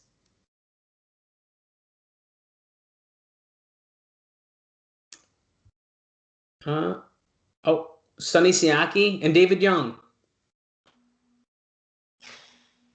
Wow. Justin Credible, Jerry Lynn. They all can't be winners. They're going to be connected by a long chain and handcuffed to the chain. Nobody can run from each other. In a Russian chain match. Bob, I think I just figured out maybe the difference between a regular chain match. Isn't that would be when a chain is legal or no? And then like a Russian chain match, you're connected by the wrists? Well, a chain match, I've always known. You're always connected, yeah. I'll forget what that then. Yeah. Yes, hard 10 tournament match. Sandman and New Jack. I am Joey. What's that sign say? I am Joey. Like Hubert or something? Oh, lights out. And Jeff Jarrett's music's playing. It's my world. It's my world. He looks pissed. I lost my belt. Welcome to my world with Jeff Jarrett. I lost my belt. I'm going to lose my company, and then I'm going to do a podcast with Connie. I wonder who painted that shirt on Jarrett tonight. Well, I'm just glad it's not like skin tight. It's painted on. His nipples could cut glass through it. I guess it is skin tight. I didn't get a good look at it. It's definitely skin. Oh, look at it. They're taking down their little tree thing. What's this? Wait, whose Oh, music is this? Russo, right? Is it? I think it's Russo. Oh, wait. Is it? Oh, boy. Yeah. He has a lawn chair. Why does he look homeless? He looks like the guy on the side of the freaking on the off ramp trying to get $1 while you're in your car at the light and you don't want to make. He's got a soda. Is that a Pepsi? That's definitely a Pepsi. Putting it in a cup for some reason. He's one of those guys. You don't put your soda in a cup? If it's in a bottle already, I just drink it out of the bottle. Yeah, I do too. And then he's got the open drink in his hand and then put the cup down. It's gonna tip over. Russo says, "Do you not know that the 4th of July is in 2 days?" That's right. Happy 4th of July for all of our United States fans. He's still wearing his shirt that says "fuck you" with the middle finger blurred out, but no cuss. I think that's funny. The veins popping out of your neck. Vince Russo says, "I think I know what you're about to say." He says, "Excuse me." Takes a swig out of the bottle, not the cup he just poured. Where's the cup? Yeah. Did he just burp into the microphone? Oh, I don't know. I think he did. Russo, you Yankee. I'm fixing to kick your butt. Why does he look so dirty? I want my rematch. He's saying that's what Jeff Jarrett was going to say. He goes, "Okay, I thought so." He does look like he hasn't showered in about a week, but some people are like that. Yeah. There ain't going to be no rematch, Jeff. Plain and simple, bro. How does he have control like that? He says, "Wait, why is there not going to be a rematch? Because I'm the ex-champ." Okay, so 2 reasons. You're not up to the caliber of the NWA champion, AJ Styles. It's true. What, are you nuts? He held the title for 7 months. Yeah, I like how today says that, but then for 4 of those months, he hated Jeff Jarrett. Right. Jarrett says, "Quite frankly, you suck." That's the other reason. Fans pop for that, though. Are they chanting "you suck" at him? They might have.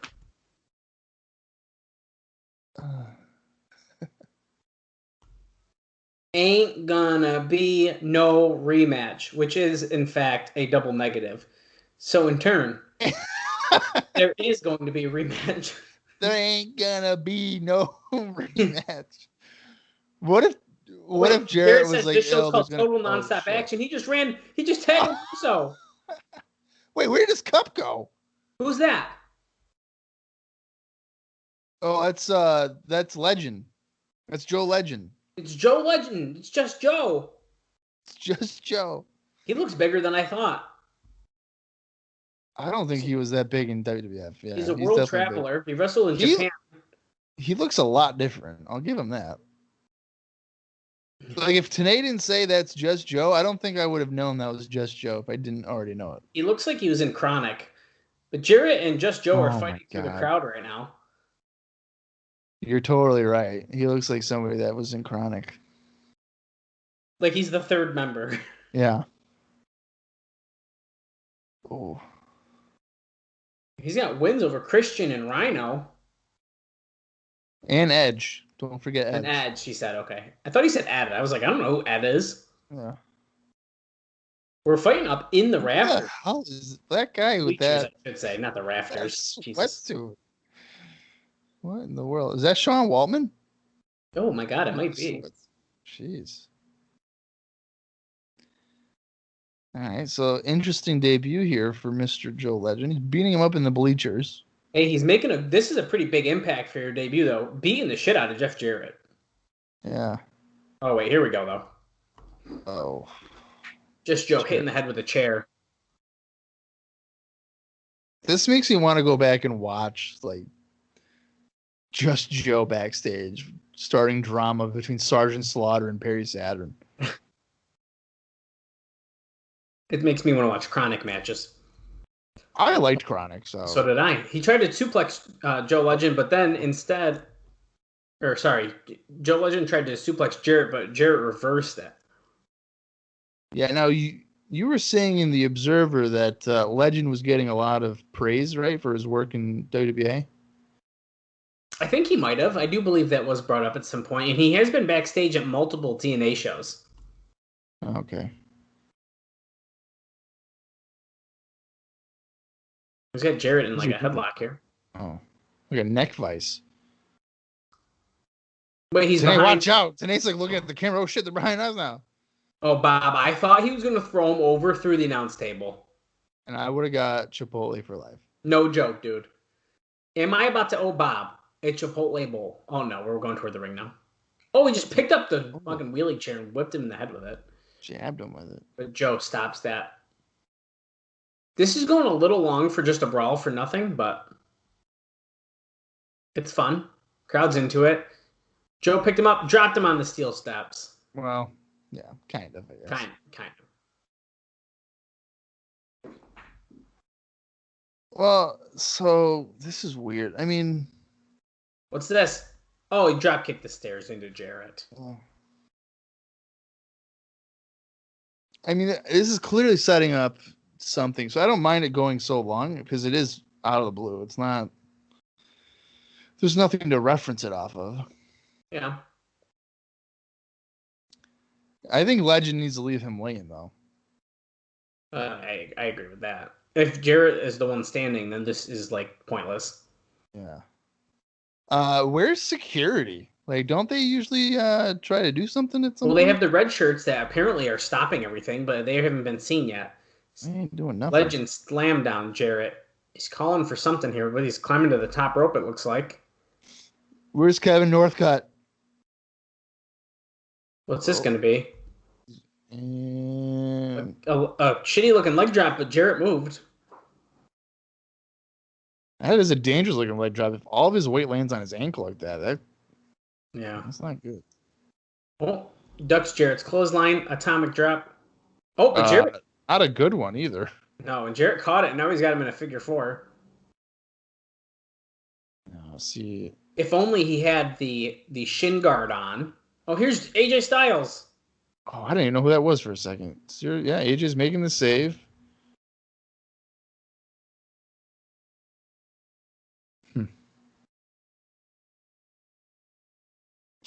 Okay, so I don't know if I would have AJ come out. Yeah, I don't know. Oh, trash can led to the head of Jarrett by Joe Legend. Styles and Legend here, double teaming Jarrett.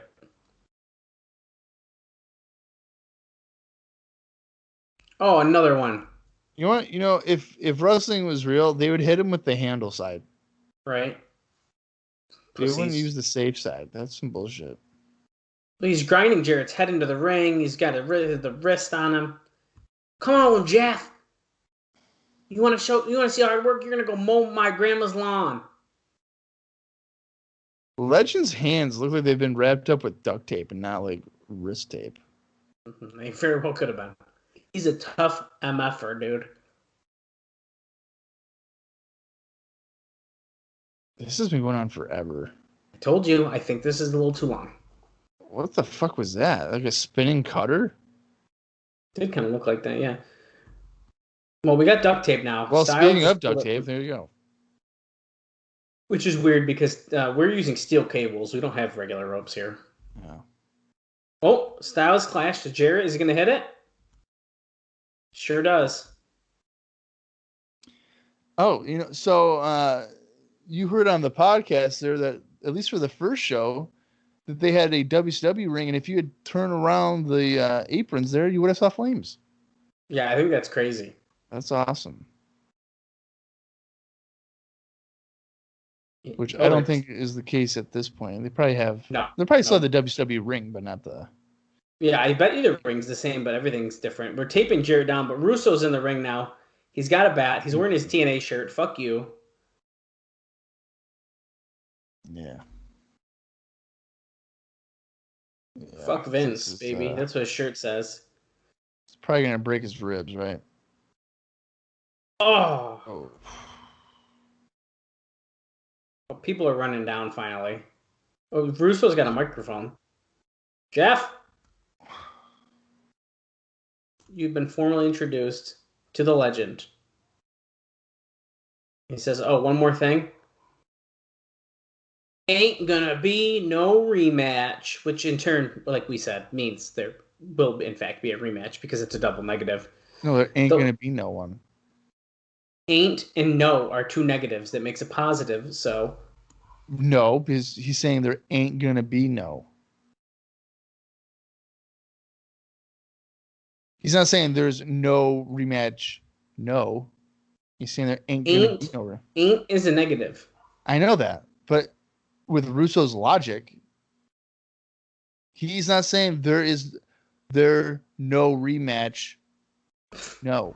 He's saying there ain't going to be no rematch. There gonna be no Jeff rematch. Jarrett is That's not what spitting he's up saying. blood. That's a blood capsule, but whatever. No, it's internal injuries. No, I think he had a red fruit roll up underneath his tongue, and now he's spitting out the juice. Well, we're going back 1 week to the match of the year candidate. Okay, so we're just getting a video package. Okay, really So I'm going to take a sip of my delicious nitro cold brew from Starbucks with 2 pumps of brown sugar syrup and 1 pump of sugar-free vanilla. Oh my lord. Well, at least it's not one of those pink drinks that you have on IcoPod. Those are real good. Well, that's debatable. Yeah, so we're just getting flashbacks of this thing here. Great. Down.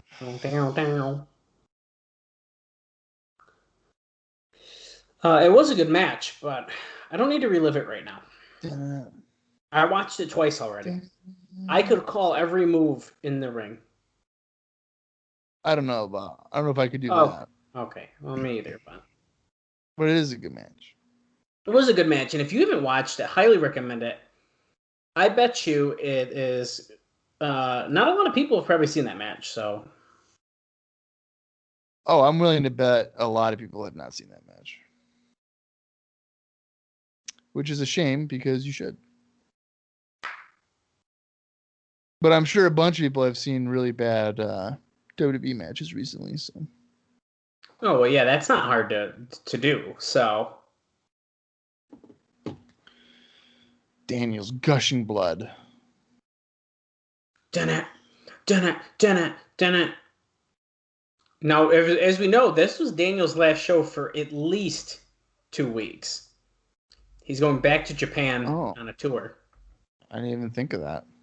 And I Loki's forgot still because injured, he was all. Yeah, I forgot he was all like, "Oh, I'm going to Japan." 2 weeks ago or whatever. 15 feet in the air, but that wasn't even true. 10 feet. Spear. Great. Skipper was like, yeah, I'm going to get out. Oh, wait. Is this where he gets out? No. I think he does a dive crossbody, right? I think so, yeah. Yeah. Say my name. Prime time, baby. There it is. Dun it. Well, we just made it a half hour. I mean, it hasn't been a bad half hour. No, I don't think so either, honestly. I don't think we need this long of a video. No, but since it was mentioned it was a potential match of the year candidate, they're going to show a lot of it. Because when they get really excited and get coverage on something, they're like, "Did you know this happened last week?" Yeah, but this kind of defeats the whole total nonstop action slogan. Well, technically, we are watching the action still. Yeah, but it's like a pre-tape. Yeah, well, just like Jarrett also said on his podcast that like getting a shot of the girls it could be considered action as well. It's a way to transition. And Conrad tried to make him feel bad about having cage dancers, and I don't really care. I like the cage dancers. He was providing jobs. If a girl wants to go dance in a freaking cage for $75 a night, more power to you. It ain't a hard job. You know what? I think it is a hard job because number one, I can't stand in those fucking heels, and number two, I can't twerk. But yeah, that's a good point. The moves they're doing are pretty impressive. Yeah, and to do that while wearing heels. Oh yeah, no way. That's tough. Okay, Tag Team Championship match is next. Let's see. AEW's first title defense of their third reign. Letdown factor? Will the title change equal Russo's reformation of sex? What? What in the world? Where does that come involved here? Siaki and David Young. Yeah, I know, but that's a bit of a stretch. Yeah, that's kind of weird. If Siaki and Young won the tag titles, would Russo be like, "Oh, all right, well, we're bringing sex"? No, come on. Here come David Young and Sonny Siaki. Now, here's the thing about David Young. I've watched a lot of David Young recently, and I think I've had my share of it. I don't know if I need to see more of him. Well, here he is. Great. Looking pissed. He looks to be in good shape compared to what I've been seeing now in my written reviews. Da-na-na-na-na-na. Here come the champions. Have you used America's Most Wanted theme song yet on our episodes or no? Oh, more than one time, my dude. Oh, okay. We've already started repeating a lot of themes just because we're sort of limited. Because sometimes we just got one-offs. How about Elix Skippers? Have you done Elix yet? Like the Triple X theme? No, like the prime time, baby. No, he doesn't use that in TNA. What? Right now, he has the Triple X song. He used it in 2002. Oh, I don't remember hearing that. What the world? I mean, yeah, realistically, how many themes could you use? Like, well, let's see. 8? We've used. We got Styles, right? Jeff Jarrett, Ravens, America's Most Wanted. Apollo's gets used by like Conan and like a bunch of other people, so I've used that a bunch. The sex theme, but I can't use that anymore. We're out of that. That's gone. Brian Lawler, we're done with that one. Have you used Russo's "fuck you" one yet? Or no? No, not yet. That's a newer one. So yeah. Siaki and Chris Harris starting us off.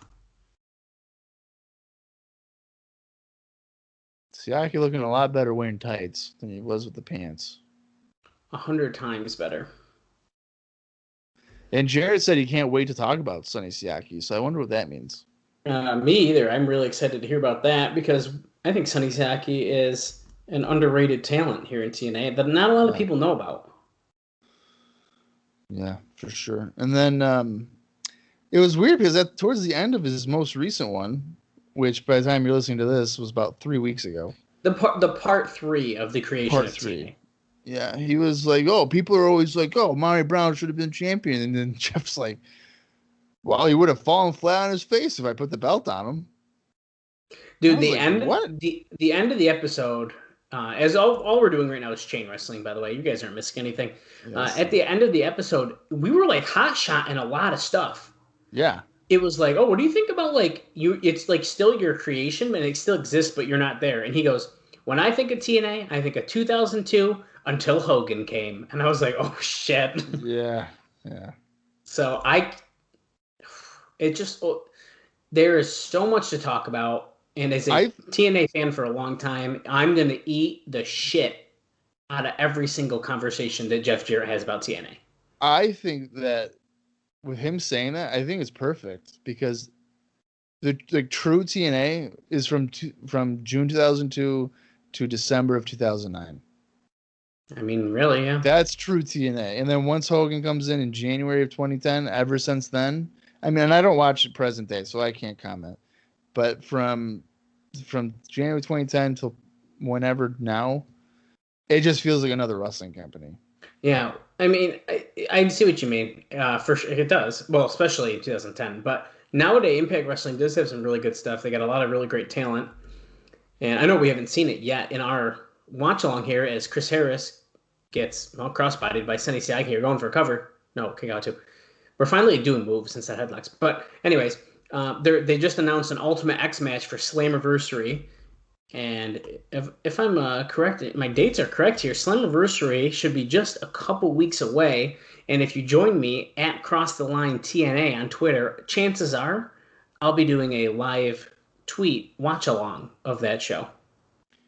And where do they air those shows? Like where they are filming them and stuff, or no? I'm like, how, AEW, I know, uses what, like Fight or something, or Bleacher Report? They use Bleacher Report. I think Impact uses Fight primarily. Okay. AMW doing some weird leg move to Siaki, then hitting David Young sort of off the apron, but he's still there. Irish whipping David Young, and Siaki didn't fully rotate. No, sure didn't. Double Might went with the backbreaker. AMW, they still like to do that like double leg somersault thingamajig, but they're not bringing the guy with them anymore. They're just twisting the leg. Yeah. David Young in the ring, arm drag.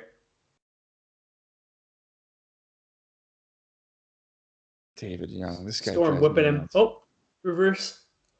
Oh, that was a stiff looking clothesline. Jeez. Yes, it was. David Young reverses the Irish whip. James Storm up and over. Around the corner. Whips David Young into the other corner. Up, and Storm catches him, turns him around. Oh, double leg slam. Not as good as Douglas did to Punk earlier, but it happened. And gets a 2 count. I don't know. Has Harris even thrown a punch in this match? Because I've been trying to look at his punches to see if they're that bad. You know, I need to notice too, actually. These teamworks. Inverted atomic drop. Russian leg sweep. What if Harris read the Observer, saw that comment, and then got self-conscious about it, and then didn't throw a punch in this match? It could happen.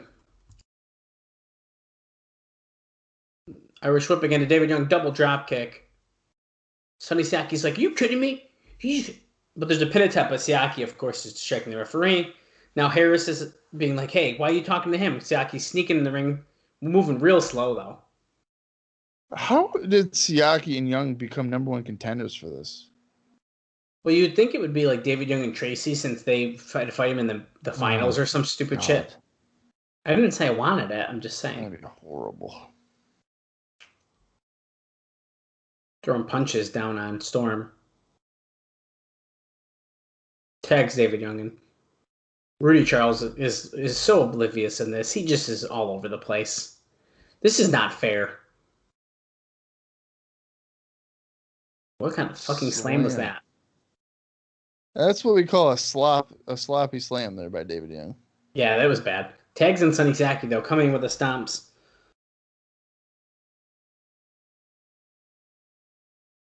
Snap suplex by Siaki. 2 count. Tags and David Young again. We're doing the quick tags, man. These guys have a real shot at winning the titles. I don't know about that. I think they might. These guys are hurt from a cage match. Just because the crowd's chanting, let's go Cowboys, so they can get a t-shirt, doesn't mean anything. This has been a boring match, I feel. I was trying to wait till the end to say it, but yeah. It's dragging, and it's... I hate to say it. It's David Young, man. It is. It's David Young's matches. I'm sorry. David Young... Oh, that... Okay, punches. Those aren't bad punches. I've seen worse than that. Come on. Yeah. Back body drop to David Young by Chris Harris, but he gets a hit from behind by Sonny Siaki. I mean, I've seen the Miz's father throw a punch, okay? It's not that good. Whose? The Miz's father. Wow. Remember? Didn't he throw a punch on Raw? I'm pretty sure he did. Catatonic to David Young? Nice. Got it. All right, pin him. And the Miz. 1, 2. Damn it, son. Oh, Northern Lights. Throw. Storm going right after Siaki here. Oh, pump handle slam potentially. Oh. With like a sit down. Like a sit down driver. It's like the Rikishi driver, wasn't it? Yeah. Yeah, pretty much. It was almost like a Steiner screwdriver out of a pump handle slam. Yeah. Harris and Siaki going at it. Yeah, Harris's punches are not that bad, Dave. Sorry. There was a match I was watching. I can't remember what it was, but Spinebuster by Dave. The one good move he has is Spinebuster. I'll give him that. It is a good Spinebuster. Finally got the cover, but it's too late. Storm. Storm hit him, but Harris also kicked out. I can't remember. There was a match I was watching, and somebody did the Steiner screwdriver, and I had never seen somebody other than Scott Steiner do it, and Brian Cage. Well, fair. But it was like 2004 TNA. I was watching it and they did it. I was like, holy shit. Oh, 8-second ride? 8-second ride, Siaki. Oh. Damn it. David Young. David I Young knew breaks it up. Son of a bitch. All their finishing moves. No one can get a pin. If I had to guess, we got to have a DQ and have a ladder match next week. David Young whipping James Storm. They're ducking each other. Oh, super kick. Super kick, great. Harris is like, come on, you guys want a t-shirt? Cheer for us. You want a t-shirt? Come on. Get Siaki off the apron. We have a bunch of Buff Bagwell TNA t-shirts that we printed, and he's not with the company anymore. You want them? You got it. Death sentence? Death sentence. Nice. Got it. I do like the death sentence. That's a good move. 1, 2, 3. Good. David Young takes the clean loss right in the middle of the ring, as he should. So that was way too long. Super boring. And I think a lot of it has to do with Siaki and Young are not the greatest of challengers because they didn't even really deserve it. Beautiful finisher, though. It is definitely a good tag team finisher. I agree. That's a good move. We retain the titles as if we thought Siaki and Young were going to reform Sex if they won. Yeah. Could you imagine? Could you met David Young going backstage being like, Vance, what did it? Vance, Sex? Are we back in Sex, Vance? Prime time. Most improved wrestler in TNA, they're saying. We're taking a look at him. Highlight package for Elix Skipper. 100% right. What time is it? Prime time, baby. Oh, look at that leg drop. Now, if I had to guess, is Jesus. this... Yeah. Prime time. If I had to guess, we might be seeing a little Elix Skipper singles push right now. That's what I'm gathering from this. Which makes sense, by the way, because, you know, his entire team is either in Japan or injured, so. Kid Cashier backstage saying, hey, big scary dude. He's yelling into, like, the boiler room area. Yo, it's KID. Oh. He said, I know you got a big match with, I think he said 6 sticks of stupid out there, so hinting at Eric Watts. What is on his head? It looks like an upside-down visor. Yeah. He said, I don't even know your name. Oh, Kid Cash came up with a brand new name for a big scary dude. We're going to call you the Abyss as Eric Watts hits him from behind. That's funny. That's a good trivia question. Who gave Abyss his name? Kid fucking Cash did. At least here in TNA, they made it seem like he wrestled as Abyss in Puerto Rico, so he might have already had the name, but isn't. From what I was seeing, he was like Justice, right? Or something like that. Eric Justice is like his other name, but I think in the Observer, I had Abyss written down as his name in Puerto Rico, but it looks like Eric Watson Abyss here, or the Abyss, has spilled out to the... No, we're going to call him Abyss, not the Abyss. That's what he just called him, the Abyss. Yeah, no, we're Abyss. Okay, Abyss. He's out here with Abyss.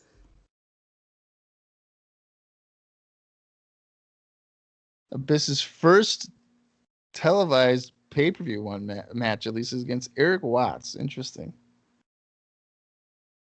Watts World sign, baby.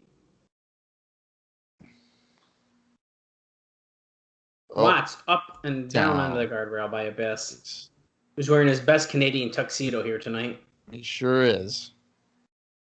Jean pants, jean vest shirt.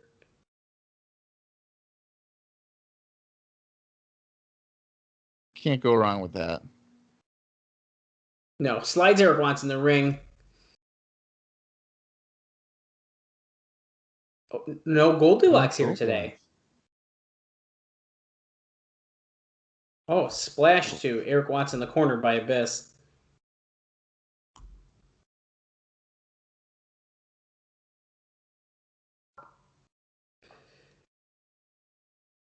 What were they talking about? Russo and Styles power? Because they have the NWA title. What does that have to do with anything? Watts. I don't know. They're just blabbering about a bunch of random shit. I'm too focused on this new Abyss guy. Well, he's got Eric Watts up in a torture rack. Look, he's doing it. Oh, shit. Oh.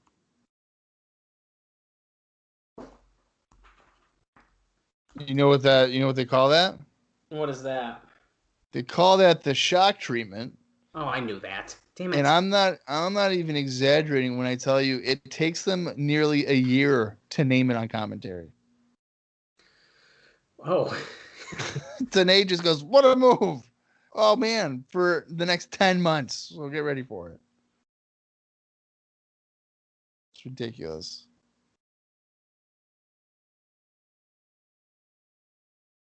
What is he doing to his face? Smushing his face. That's gotta hurt.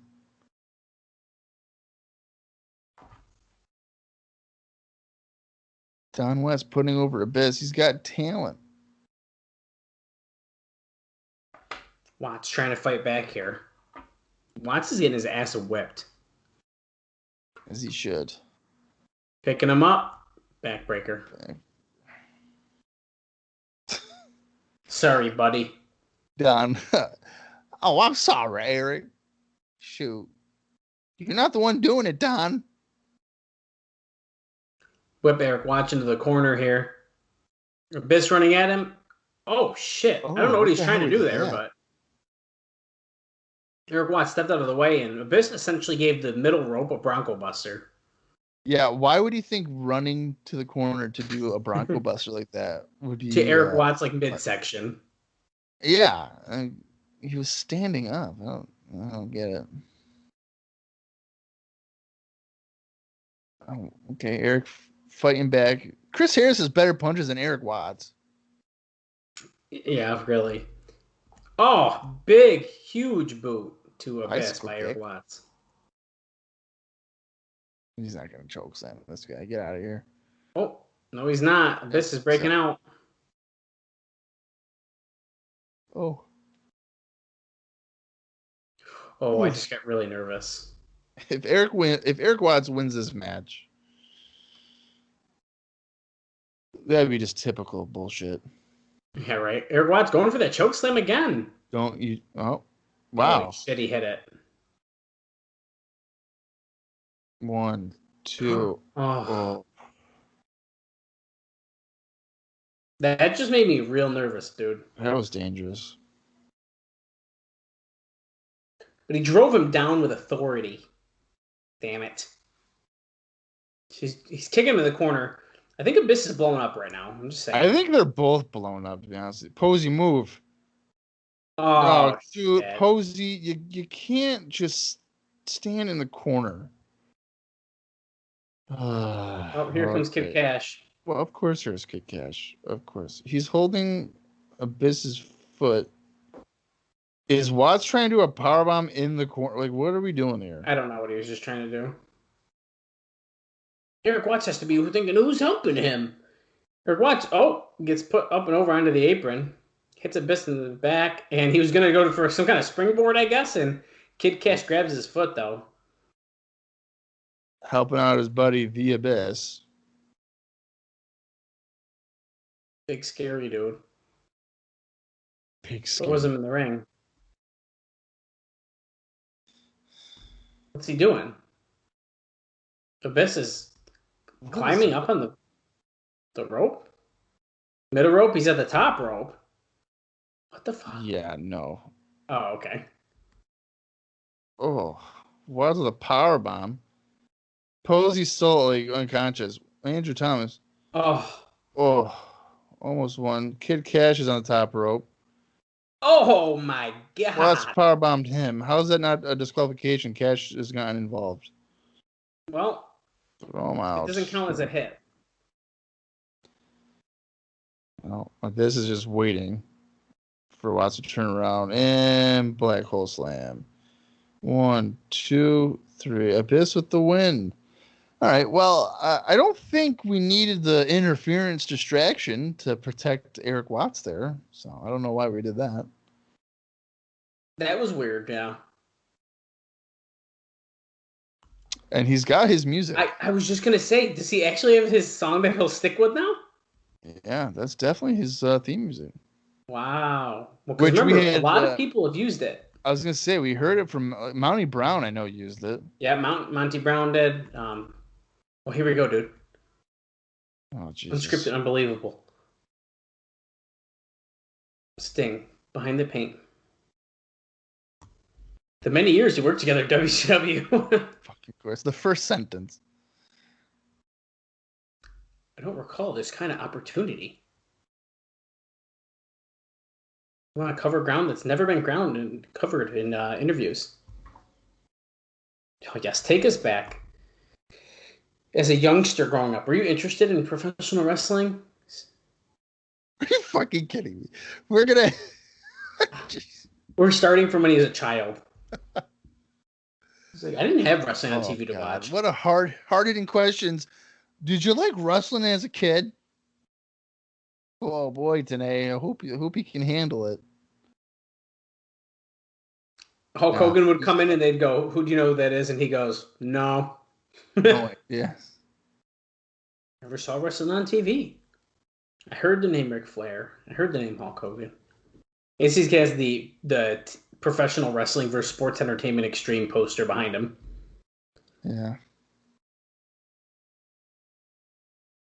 This is ridiculous. You sent out a lot of 8x10s? Talking about getting booked into a territory, the regional situation.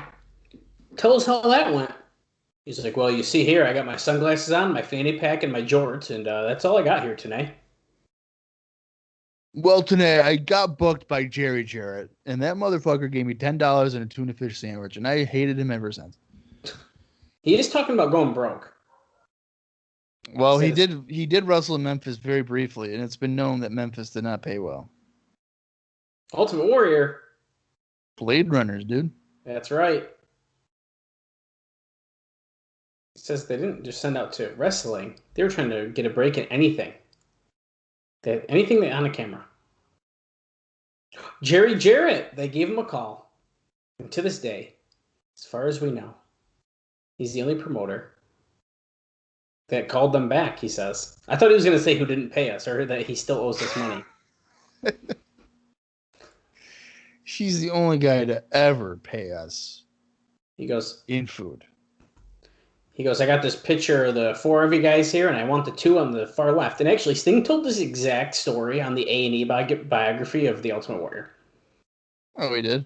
Yeah, and they showed the picture and everything. They told the exact story. Like, hey, we only want the 2 of you. Well, Mike TNA got the scoop before. So. I guess so, back in 2003 here. Sting looks like he wants to go home. Yeah, he has no interest in being there. He has really come full circle here. When Jeff called me a few weeks ago, we're going to have the year anniversary show. We want you there. Sting's like, hey, yeah, we worked out the details. Send it to my lawyer. I want the money before I come. I also don't think I'd ever picture Sting wearing a tank top and jean shorts. Well, this isn't Sting, Bob. This is Steve Borden, and he will return in 2006. It's fucking Sting. And he will come in as Steve Borden, and then his ass will get beaten by Scott Steiner. That's true. I did forget about that. He's like, I'm done. I'm done wrestling. You ain't done till I say you're done. Next week, the Ultimate Warrior. He just says nothing. He's quiet. He's not saying anything. Very bizarre. That's our hint for next week. The Ultimate Warrior, very bizarre. Yeah, but 15 seconds of him just thinking what to say. Very bizarre. Great. Wow. How interesting it is to see a different side of Sting. Don West is also low-key saying, this is the first time I've ever seen Sting. So can I see the other side of him in the paint? So you said that TNA talked to him for like 45 minutes. That whole thing probably went about 5 minutes. So are we? Oh yeah, Are we gonna get 9 weeks of this? Yeah, I think we are. Oh no. Wait, condition of Jeff Jarrett earlier in the night. Oh right, because of legend. Someone's holding up a Confederate flag in the background. That's great. Yeah, I saw that earlier. Well, you're all sorts of things. What? Not you, the guy holding the flag. Oh. The early word on Jeff Jarrett's condition here.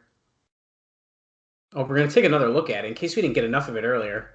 Yeah, Oh, let's fuck, see. dude. He hits him wicked hard, too. Let's see Vince Russo hit him with a wiffle ball bat. That is going to hurt wicked bad. If that's a real. Well, why are we watching it again then tonight? If it's so sickening, why are we watching it? Stop asking for replays, okay? Because Keith in the truck said. Ladies and gentlemen. Jeff Jarrett is dead. Is that what he's about to say here? Internal injuries as the hillbillies in the back are holding up a Confederate flag, chanting TNA. It really makes us look great here on the camera. Yeah. It's very marketable. He's to a local hospital here in Nashville, Tennessee. That's where we stand right now. Folks, that was very serious. Mike Tenay has nothing else to say. Why are they acting so... They're making this a bigger deal than Raven getting a fireball to his face. Yeah, right. Look, okay, we're going to take a look at one of the most intense rivalries. 5 weeks ago, I can't Justin Credible said, I want to hit my finisher. And then as Jerry Lynn turns around, he gets rolled up like the jabron he is, and he gets the pin. And now we have a blood feud. Jerry Lynn's like, are you kidding me, bro? You fucking suck, dude. Hey, Jerry. Is that my fault? Hey, you'll shove me. I'm going to make you bleed. Oh, fuck you, Rudy. And then they're going to punch each other. This dates back several years, if you guys didn't know, because they just hate each other. Jerry Lynn beat Justin Credible for the ECW title, blah, blah, blah. Yeah, 3 weeks ago, they were on the interrogators, and he called Jerry Lynn a whiner, and he called Justin Credible let's hear it, hell of an athlete who worked his way to his top in ECW. The right ways. You know damn well what it's supposed to mean. You were fucking Paul Heyman. You know that. Yeah, this bullshit. I worked my way up to the top, and he just sluggered Jerry Lynn with the right hand. Now, I'd like to tell everyone the story again. I met Justin Credible by myself in a local wrestling game store. Wait. You were by yourself? No one else was with you? Well, I went with 2 people, but okay. I'm pretty sure I was the only one who met him. Okay. And got a picture and an autograph. I thought maybe you walked from your house to Gizmo's, and then he just happened to be there. No one else is in the store, and you're just like, "Oh, hey, Justin Credible." It's Justin Credible. That's too funny. And then last week we had the lights out match where we started fighting outside. Then we hit Lollipop off the dancer cage. Yeah, her boobs stayed in her shirt that week. Jerry Lynn got thrown off the cage. His knee is fine though; it didn't go in the guardrail. But then, boom, the chair. Oh shit, dude! Oh, right there, you can see it bleeding. Oh yeah, okay. That's hard way. Oh. Okay. Shit. We didn't get that angle last week. No, we did not. And look, Jerry Lynn let that shit dry in his face, and then later in the show came out with half blood out of his face. Now, how do we feel about the fact? I kind of forgot that he tied him up and hit him in the ribs, and they did the same thing with Jarrett, but with a baseball bat. That's kind of repetitive. Yeah, it's not the first time we've tied people up and hit them, though, so yeah, it is what it is. I don't know. I guess it doesn't bother me too much. Oh, Lollipop God bless America. Do you really think we should give him booty shots, like, in between matches? Really got to put girls in cages? Yeah, yes, we do. Conrad. Justin Credible got a jabron entrance, or he came out wicked fast because he's already in the ring. I think he came out wicked fast because they probably said, "Hey, Justin, you guys got 4 minutes, including entrances," and he's like, "Oh, well, I actually want to wrestle today." Who's this girl? I don't know. That's not Tyson. These transitions are great. After every entrance, they go right back to the girls and their boobs, and then we go to the guy. Jerry Lynn with the dog collar coming out? Hell yeah. I thought that was by the wrist, but he's wearing it on his neck. I thought it was by the wrist too. They said it was. Because then it's not a Russian chain match. This is a dog collar match. Or is he? Oh, this is a dog collar match. Well, no, it's supposed to be a Russian chain match. But... yeah, well. But look at this. Jerry Lynn's going on the attack. Credible doesn't even have the chain on yet.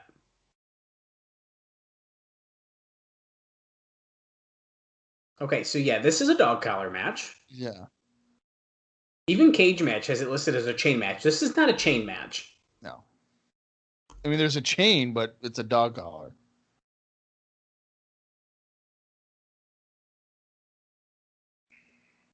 Okay, well, we officially have both collars on. Jerry Lynn is nailing Credible in the head of the chain. Wow. Well, I was not expecting a dog collar match. Well, see, now I'm more interested, to be honest with you. I really like dog collar matches. You do? What's your favorite dog collar match? I like CM Punk and Raven. That one that Brody and Cody had was really good. Oh. I think I saw that. The AEW one? Yeah, I think I watched that, didn't I? I would assume you did. If you didn't, you need to fucking go watch it. I'm pretty sure I did. Because it's wicked good. Is that where he kind of like hurts his ankle or something? Oh, he might have. Brody. Look at this. Oh, he just What the hell? Wait, I thought he threw him. I Was thought that a head scissor? It must have been. Jerry Lynn must have given him a head scissor, yeah. Justin Credible fell out through the second rope, so now Jerry Lynn's got it. Oh, he's going out the other side. So that chain is going to be... I'm just glad there was enough slack on that chain that didn't cause Jerry Lynn to break his neck. Right. Sending him to the floor like that. Pulled Justin Credible into the post. And look, now he's pulling him up. Boom, he did it again. Oh. That looked like it hurt. Is Credible bleeding yet or what? He's shaking, so I'm assuming yes. Or did he lose a tooth? John West said he might have broken his jaw, and the way he hit it, he probably could have. He could have. Jerry Lynn with a fist drop on the outside. Oh, it looks like he's bleeding. Oh, he's busted. Yeah, he's busted. Jerry Lynn biting the head. Justin Credible, he's sick. He's gonna puke. That's Justin Credible's go-to thing. Just bleed. Oh, well. When you have a cone head, you might as well just bleed. Oh, okay. My God, he pulled Jerry Lynn into the apron and the baseball slide. Oh. We've crossed the hour mark, by the way, if you're following along. We're at an hour and sorry, I was looking at it wrong. An hour and 3 minutes and 44 seconds. I thought we were about to hit 4 hours. They also doesn't know how to tell time. It's okay. My coffee hasn't kicked in yet. Just kidding. I've drinking over half of it. But I was going to say, what are you talking about? I don't know how to have a drink. I have to pee, but I got to wait till the next video package thing. Which I hope actually happens. But knowing my luck, there probably won't be anymore. Justin Credible is busted open pretty good here. The crowd's chanting a lot, which assumes to me is that there's going to be a t-shirt thrown into the crowd. Jerry Lynn choking out Justin Credible here with the chain. Oh, no. Oh, he's putting on his eyes. No. Right around his eyes. Oh, God. Wow. Kevin Johnson and Mike Jackson. Great job, cameramen in the ringside area here. What are they saying? Someone go. Go, Jerry, go. Is it Jerry? I couldn't tell. Yeah. Now, it's important to note that those chants are literally coming from only one side of the arena. Yes. Which is probably the side that Borash is focusing on. It's credible to say a reverse DDT. Oh, there I see him now. Okay. I see him too. I saw him there. He's checking his teeth again. I think it's the side behind the announcers that he's really focusing on. Behind the announcers, and then on where the car camera actually is, not where it's facing. That back corner. Near the concessions, if you will. If you know the TNA Asylum, it's near the concession area. Whipping Jerry Lynn, pop up, and then just drops him down. That's incredible. 1, 2. Oh, Jerry's able to kick out. That's incredible. Did they just ask for a replay on that? To drive him down on the mat? Oh, he tosses Jerry Lynn over the top rope, and look at this. We're pulling away from him. He's literally killing. He's hanging Jerry Lynn, and they're pulling away from it. Attempted murder. This is not a Hangman's Horror match. This is every dog collar match ever. They freaking do this every time. Look, Justin Credible's white undershirt just fell out of his back pocket. That is not a towel. It's like a white, tank top. Well, that's what he usually wears. He doesn't usually wear the shirt he's wearing now. Well, that's why I think it's funny that it was in his back pocket. Wait, he's got one on underneath his shirt, too. Anyways, there was a neck breaker with the chain. He does. checking the teeth, checking the face. He's convinced that he's lost a tooth or something, but I'm pretty sure he asked Rudy Charles, and he was like, "No, you're good." Maybe it's loose and he's worried it's going to fall out as Jerry Lynn clotheslines him. And again, with the chain. Oh, he's getting tangled up in the chain. Okay. Oh. Pulling Justin Credible down with the chain onto his back. That looked like it hurt wicked bad. Lynn tornado. Wow. 1, 2. Oh, kick out by Credible. Oh, that was incredible by Justin Credible. Now he's begging off. Please, Jerry, no. I got to meet a kid at Gizmos in 15 years. You can't do this to me.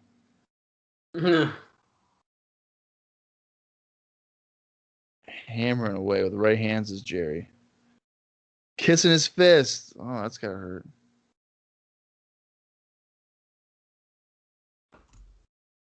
Rudy. This is the second time. Super kick. That's gotta be perfectly placed. 1, 2. Thank God. Oh, Jerry kicks out again. He didn't have contact with the referee, but then he took advantage of that opening when he turned around. Rudy is proving to be a liability when he's a referee. Yeah, he's always really in the way. Oh, he slipped underneath. Oh, he pulled the chain under Justin Credible's little balls, and then he just flipped him over. He's wrapping him up with the chain. 1, 2. Wow. He hog-tied him and pinned him. Yeah, he did. That's kind of funny that he hog-tied him. That was good, because how else would he have kicked out of that? Jerry Lynn wins. What an incredible match. I mean, they did keep a good pace to it. No, that was actually pretty fun. Credible's a sore loser, so he's going to beat him up. Oh, it's not over yet, apparently. But is he going to tombstone him on him? It looks like he's going to, yeah. Yeah. Oh, shit. Oh. Tombstone onto the chain to Jerry Lynn by Justin Credible. No, TNA. That's called That's Incredible. That's really what he calls it? Yeah. Okay. Because it's a spinning tombstone. What is with Lollipop and Jerry Lynn? Because I don't know, dude, but she's coming to check on him. They're banging. She's like, Jerry Lynn, I'm wearing these 12-inch heels. Are you okay? They're banging. Frankie Kazarian's talking to Bill Barron's backstage. He goes, what's the guy got to do to get a shot at the X title? Bill Barron said, I saw the match. There's only so much I can do. Here's AJ Styles. With his squirt bottle, he's spraying himself. Styles says, X title? I've been there, done that. He's spraying himself. I'm ready for a match, but...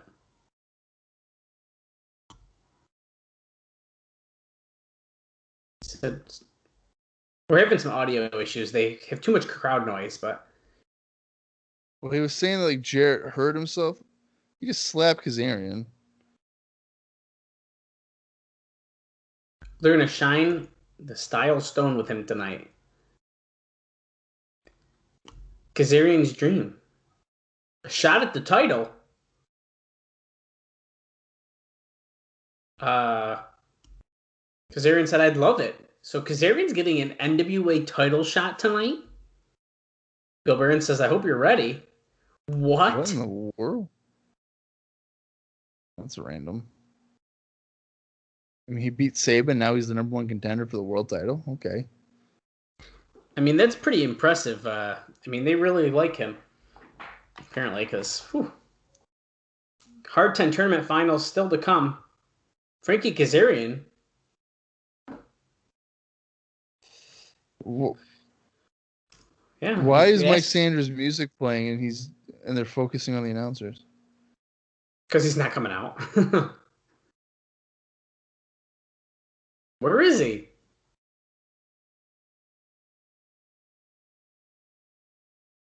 I think they mistimed his music. That's what happened. Yeah, because here he comes. Here's Mike Sanders.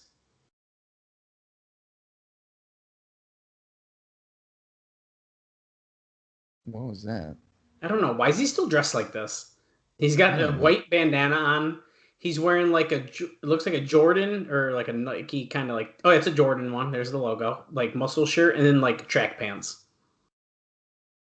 Yeah, and he's determined to remove Shark Boy's mask because that's what Gilberti told him to do. And here comes Shark Boy. We used to call him a cult favorite. But now he's a crowd favorite, and he immediately gets attacked as he rolls into the ring. But we know who Shark Boy is, though.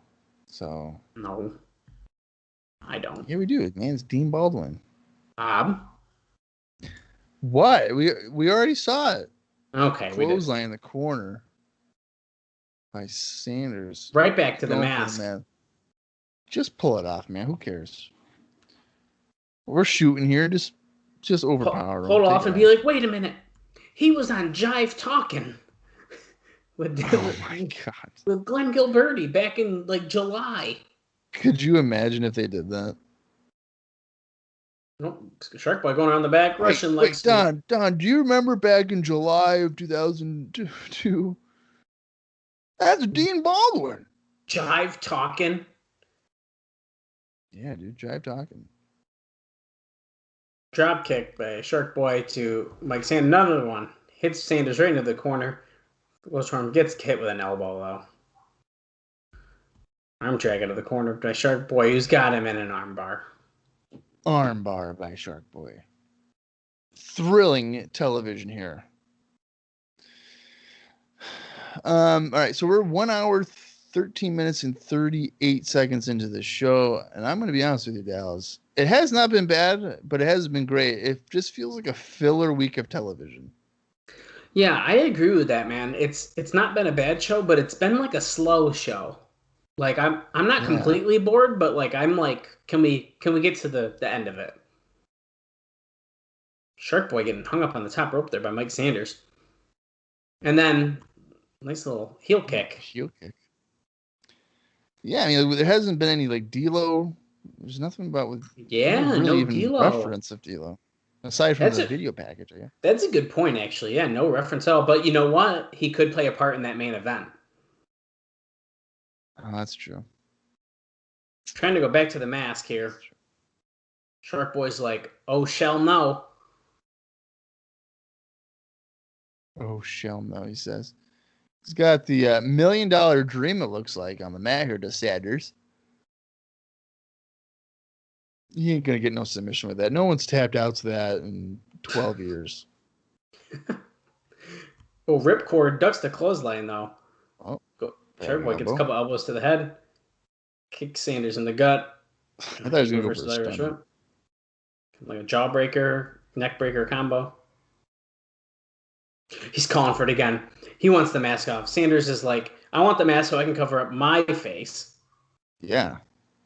So that I can be a secret DJ for weddings in the future. Does he still do that too, or no? I don't know if he still does it, but I saw he was doing it. Okay, we've done about 50 neckbreaker, jawbreaker combos in the past, 3 minutes. Yeah, they definitely have a formula for this. I understand why they're doing this match, but I still don't want to see it, to be honest with you. I don't either. Shark Boy hitting the punches in the corner. I would have rather have seen Shark Boy and New Jack against Sanders and Gilberti. Yeah. Than a singles match. Shark Boy up in the top rope after just biting Sanders' head, coming with a crossbody, but Sanders rolls through, goes for the cover, kicks out. Oh.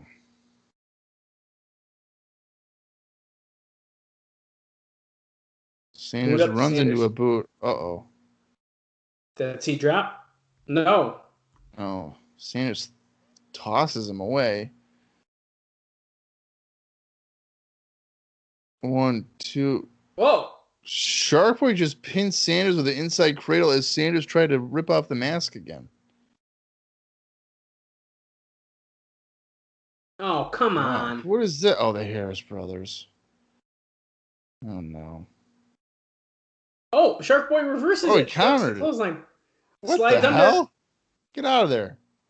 Wow. Okay. Wow. That was kind of good. Yeah, that was good. That was He good. pins him and then avoids the beatdown. Okay. Uh-oh. Oh, the Harris brothers are attacking Mike Oh. Sanders. Oh, shit. What in the world? Mike TNA goes, oh, this is terrible. I hate to see this. Completely sarcastic.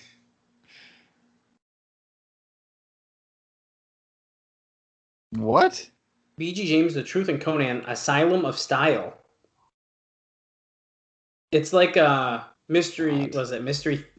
Oh, shoot, what's the name? Theater. Yeah. Mystery they're Science 3000 or whatever. Yes. They're making fun of Borash. They should make it. They got to be doing Don, right? What the hell? Jesus, Russo looks horrible without facial hair. They're like, look at his chin. BG James goes, what in the world is he doing? So they're showing pictures and just reacting to it. Yeah. Styles is too young to drink. Where's his mama? Frank Killings just turned around and said, oh, look at that ass. They look behind him, and the BG James goes, oh, nice ass. And it's Chris Harris on the screen, and they're like, oh, no. Yeah.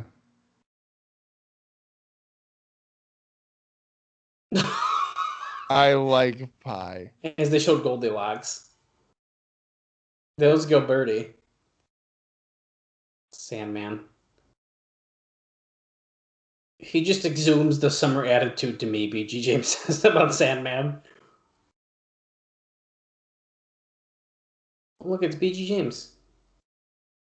That's when he was doing his Don West impersonation. Ron Killing goes, where'd you jack that shirt from? Because that's why we don't let you hang out with us or go to parties anymore. Oh, Conan and Killings are like, yo, we're out of here, dude. He says, Mom Mom still loves me. Okay, I personally thought that was fucking stupid. Yeah, no kidding. Oh, Tracy's in the ring with Nurse Veronica. She said she's got something she wants to get off her chest. I am shocked that Nurse Veronica is still on these shows. Yeah. Oh, they're no longer allowed to wrestle men anymore. Tracy says, well, is this a political statement?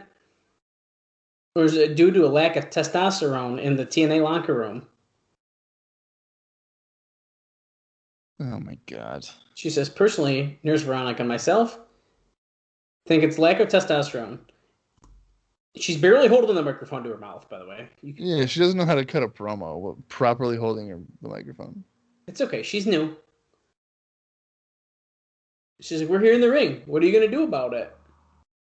Sort of making a challenge, but remember, they can no longer wrestle men, according to the NWA. What's happening? It's fucking Lollipop, and Fucking Lollipop. she's calling the other dancer. What? Is she going to get the other dancer out? They didn't say the other one's name. That's April. That's April from before? April Pennington. Who? Look, I'm pretty sure that's the April that we know. That's the April that was having the affair with Bruce? Yeah, I'm pretty sure right. it's the same April. I think Dude, you're right. that's crazy. Well, they pulled the girls apart. Chris Vaughn, you piece of shit. Chris Vaughn is so happy right now. He's never been this close. The old guy's like, "This is my dream." Oh, I thought he grabbed her boobs. So did I. Okay. Okay, I'm gonna take a piss. Okay, I'll talk about Sandman. I don't need to listen to Sammy talk style. about hardcore. I'm hardcore. I drink beer, whatever. It's literally me saying, I'm the hardcore icon.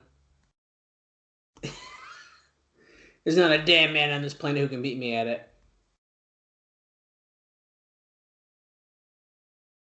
New Jack here saying every federation has tried to duplicate what New Jack did. Everyone has a generic version. But I am the father of it all. You'll see it tonight. Just how violent he can be. Sandman on the hard 10. He's like, I don't care, whatever it is. The last man standing will be me. New Jack says. He says, I wish it wasn't a hard 10 because we got to count points. Because he just wants to beat each other silly. He doesn't care about winning and losing. All he wants to do is get in and beat the dog crap out of people. Sandman on New Jack. Hey, New Jack. We've been around this world and back, brother. Told these people last week, there's business and there's pleasure. And in this ring, it's business. But the hotel might be pleasure. But in the ring, it's all business. New Jack on Sandman here. Sandman, we got a history. We go way back. We go way back to the days of ECW. We are the top 2 most violent people in the company. We all have opinions. Tonight, you're going to see what it's like to be on the other side of the ring of the enemy. He's coming in and he's not going to stop he's not going to stop until his heart stops beating. He's threatening to murder Sandman. Well, here is our Hard 10 tournament. We had Mike Sanders, Brian Lee, New Jack / Sonny Siaki, Vampire Warrior, Sandman, Devin Storm. Then it went down to Mike Sanders, New Jack, Sonny Siaki, and Sandman. And of course, finally, New Jack and Sandman.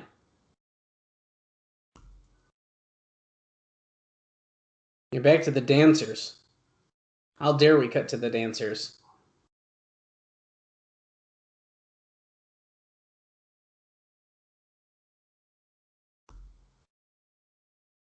Here comes New Jack, the original gangsta.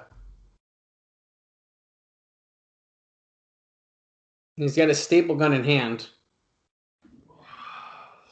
What I missed, Dallas, just them talking about hitting each other with weapons. Yeah, New Jack threatened to not stop until Sandman's heart stops beating. So there might be murder. I'll tell you what, though, it was a little drawn out, but like their little thing right there did get me a little excited that this match is going to be like super violent, even though I know it's probably not. Yeah. But they got me excited. Look, Sandman's all business, though. No beer. He came right to the ring, rolls right in. He doesn't even have a kendo stick. Why wouldn't he bring his stick? I don't know, but he's got a cigarette in his hand, so. New Jack has a fucking spike out already. Did he hit him with it? Because that's a point. No, it doesn't count. Is that a fork? He didn't grab it from the crowd.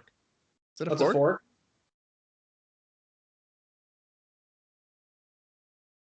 Oh, you had to get the weapon from the crowd?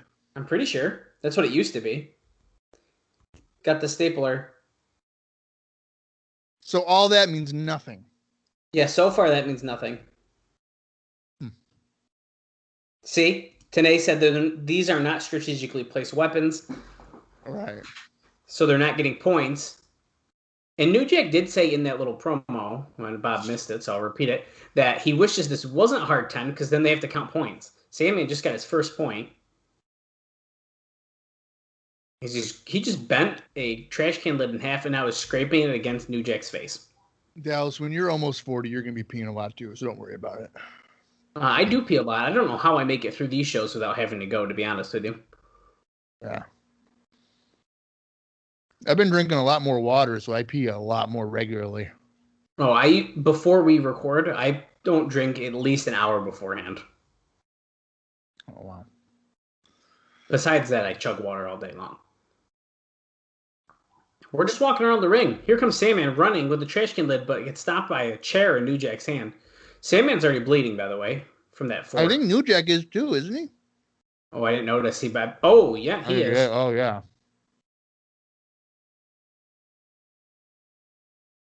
Wow. I think I'm a little uncomfortable eating pizza right now while watching these guys bleed buckets. Well, 2 points New Jack, 1 point Sandman.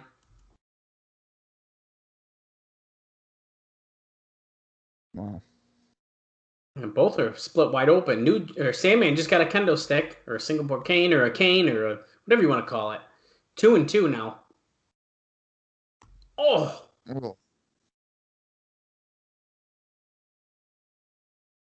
3-2 here. You have to win by 2 or more, remember.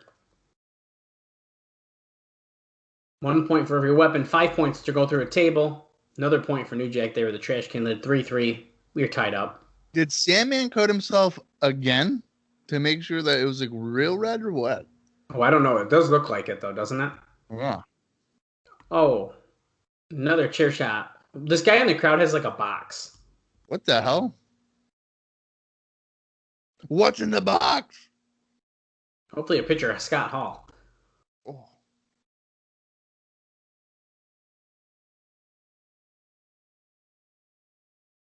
Five, 4. Oh. 1 point New Jack. 1 point Sandman. We are at 5-5.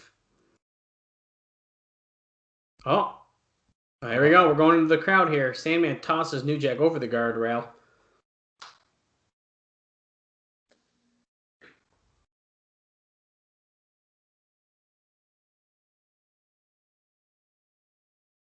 Now, that chair wasn't from a fan, right? So if he hits him, it shouldn't count. Well, yeah, correct. You would think not. New Jack headbutted Sandman. Huh. Oh boy, I see where this is going. Oh, no. We're climbing up our favorite balcony here in the TNA Asylum.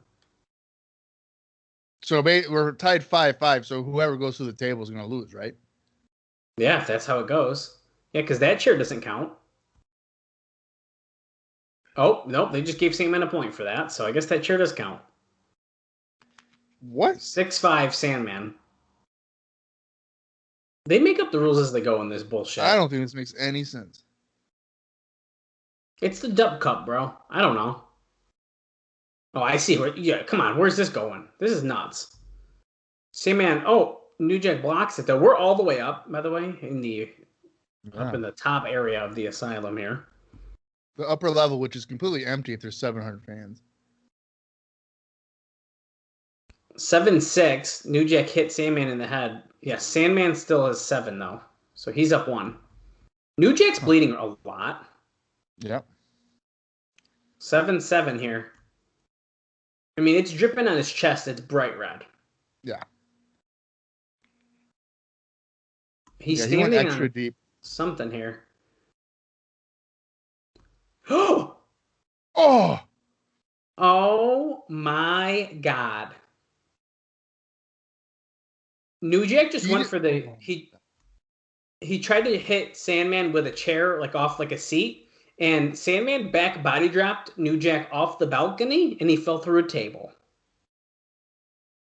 Dude, are you kidding me? Yeah, but he did like a full rotation. He didn't land. He landed face first. Oh my! I can't believe they just did that. Wow. That was one of the craziest bumps I've seen. That was nuts. Yeah. Okay, well, Sandman is your hard 10 tournament winner, and I don't think he gets anything for that.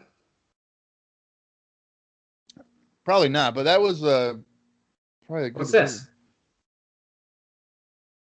Negro? Number 1 box office main event attraction in Mexico today. Casas?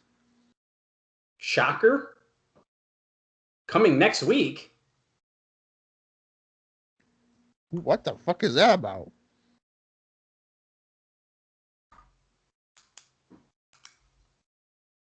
Shocker.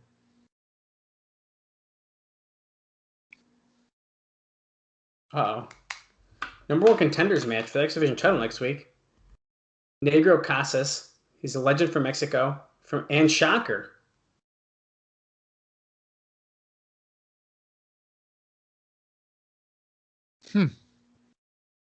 Okay. That's part of TNA's open door policy, yeah. Raven will be back here next week. And you know he's going to have a thing to do and say about Shane Douglas. America's Most Wanted, defending the titles again next week. Wow. We don't know against who, but they're doing it. We're going to hear more from Sting behind the paint. They gotta tell us who they're defending against, though. Nope, it's a surprise. Are you ready for the NWA World Title match here? We're an hour, 31 minutes, and 49 seconds. It's time for the main event. We have roughly 20 minutes left of the show.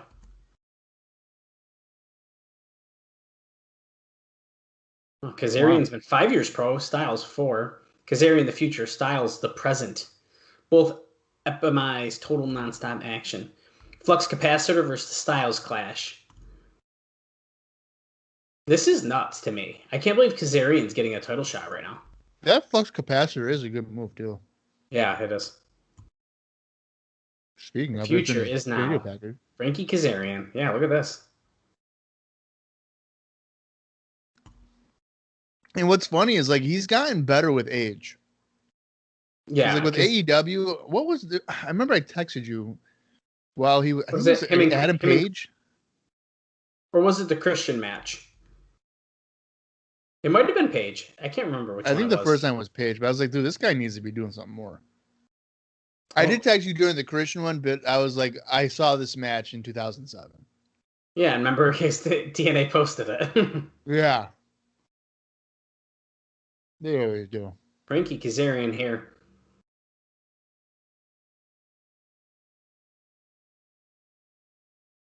Now, this could be a good match, but realistically, it's a weak main event. Because, like, Frankie's been here for, what, 3 weeks? Sorry, I had a sneeze. Yeah, nice. It's roughly, it's like roughly his third or fourth appearance. Yeah, he hasn't been here very often. I believe this is his fourth appearance. Yeah. Here comes Styles. Our NWA heavyweight AJ looks great with that belt, I'm telling you. I still feel like it's a little out of place, but it does look good on him. I think it looks good on him. I can live with it. They just cut his music off wicked early. Yeah, it's okay. We're running out of time. Bullshit, we're running out of time. We got 20 minutes. Run out of time. You probably would have loved if these pay-per-views were 3 hours long. Oh, I definitely have to pee then. Look at Borash Fears Athena fans. I like that sign. I'd be peeing once an hour. There was one time, dude, on my day off, I drank so much water. I'm not even kidding you. I peed like 12 times. Oh, that's like my normal, man. You pee that much? I drink that much water. I don't even know. I drink so much water. Well, that makes me feel better because I was getting real concerned. I was like, holy shit, dude. I just peed like 55 minutes ago. I mean, maybe I just chug it too much. I don't know. That's what I do. I chug. Frankie, the future Kazarian. Borash Fears Athena fans. That's not right. That's what a sign said. Styles is a cocky piece of shit. Look at him. I want to slap him. He has a look of like a high school varsity football player. Dude, yeah. It's like the preppy kid in high school. It's like, yeah. This dude's he's wearing his Abercrombie like shell necklace. Yeah, if he had like a polo right now, the collar would be popped up, like without question. AJ Styles, baby. Yeah. Oh my god. But you can hate him if you want. AJ Styles, NWA heavyweight champion here, still wrestling today. Arguably one of the best wrestlers ever, I would say. Yeah, he's certainly like modern day, yeah. Yeah. I don't think you can deny it, to be honest with you. I mean, with wrestling, it's even with sports. There is no true greatest of all time. It's all opinion. You have to break it up. Oh yeah, I like that idea. That's why I always say one of the greatest of all time. Yeah. It's better that way because then you can just group a bunch of people and I think it's still reasonable. Right. But people love to just debate stuff. Oh, of course they do. And we're locking up. We're doing some chain wrestling here, and I'm hoping this match is, fingers crossed, we're going to see some really cool flippy shit.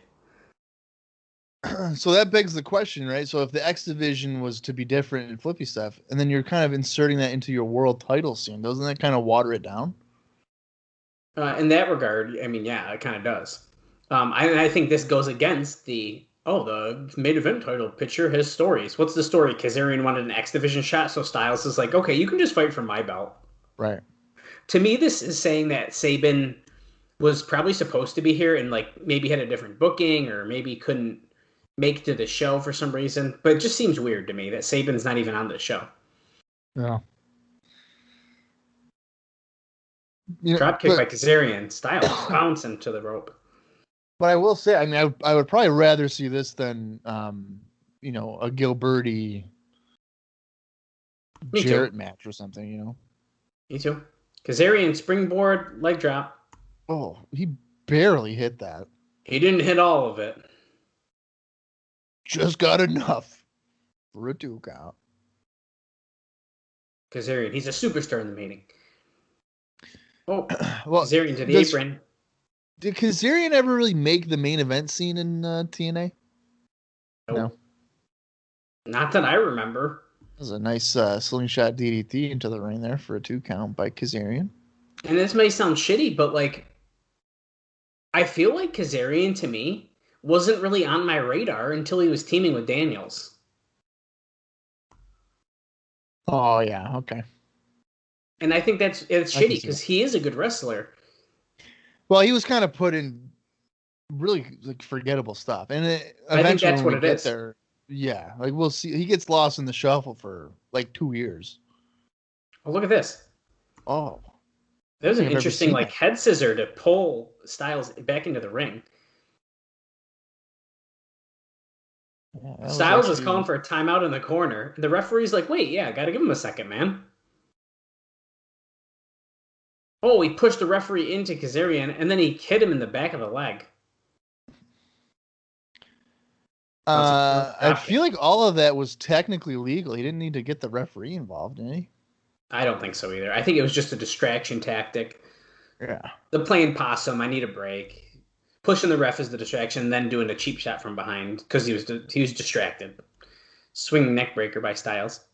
A one-armed. One-armed. Excuse me. He's that strong.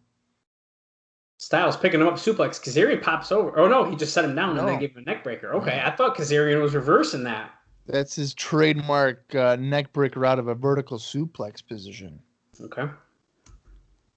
Well, no, so I asked about Kazarian ever being a main event guy because, in the TNAs that I've been watching, they have all these young guys in 2003, 2004, whatever. And really, for a good portion of them, it takes them like 10 years to become main event guys in the company. I think that's one of their faults. Which just blows my mind. Yeah, Kazarian's not one that's why I'm even shocked he's getting a title match here. I don't know if I could be really wrong. I don't want to go on record here, but I don't know if he ever gets another title match. Not that I remember. Like heavyweight title match. Oh, wow. We will find out. He had to have gotten like a random one. Well, that's the thing. He had to have gotten like another one. Maybe. I don't know, man. Styles just kicked him onto the apron. They're both on the apron, opposite sides of a turnbuckle, though. Oh! What the hell was that? That was cool. So Kazarian's on the apron. Styles springboarded in and grabbed him in like a head scissor and then essentially hung his head over the top rope. That was cool. Really cool. Styles is about to go for a suicide dive. They're displaying some unique moves here in this match. Oh, look, Styles tricked everyone. Nah, I ain't doing it. I'm phenomenal. I ain't going to do no dive. That was good. Oh, that was funny. He accidentally kicked him, but Kazarian still sold it. He sold it, yeah. That's funny.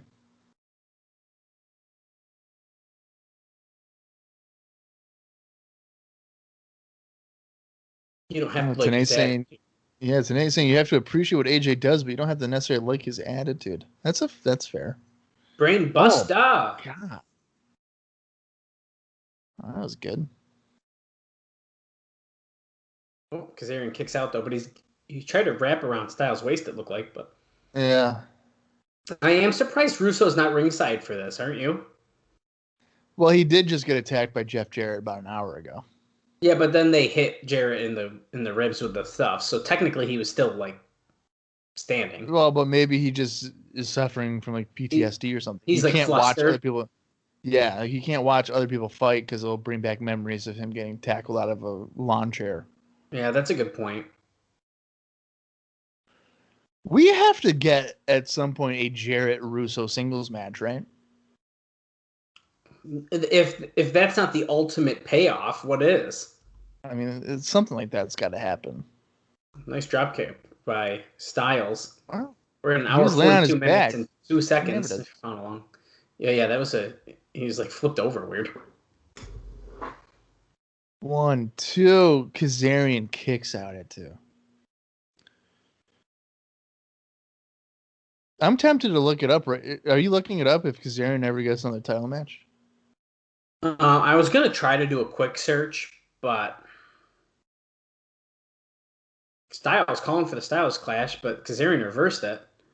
That would be tough because, I mean, you'd probably have to go through like 12 years of TNA matches to figure it out.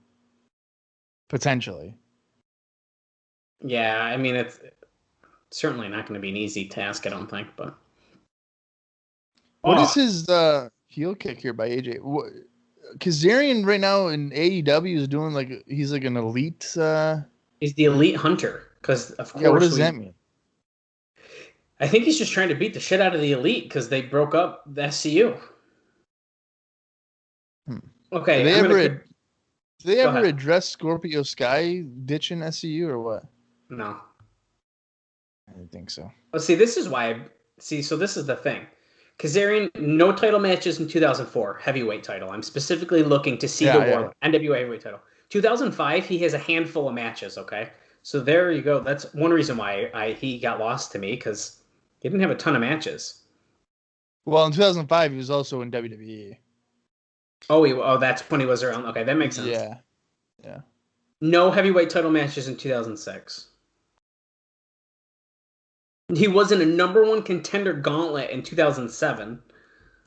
Kazarian going for cover, but he kicks out. He's got him. Oh, kick right to the face. Oh, wait a second.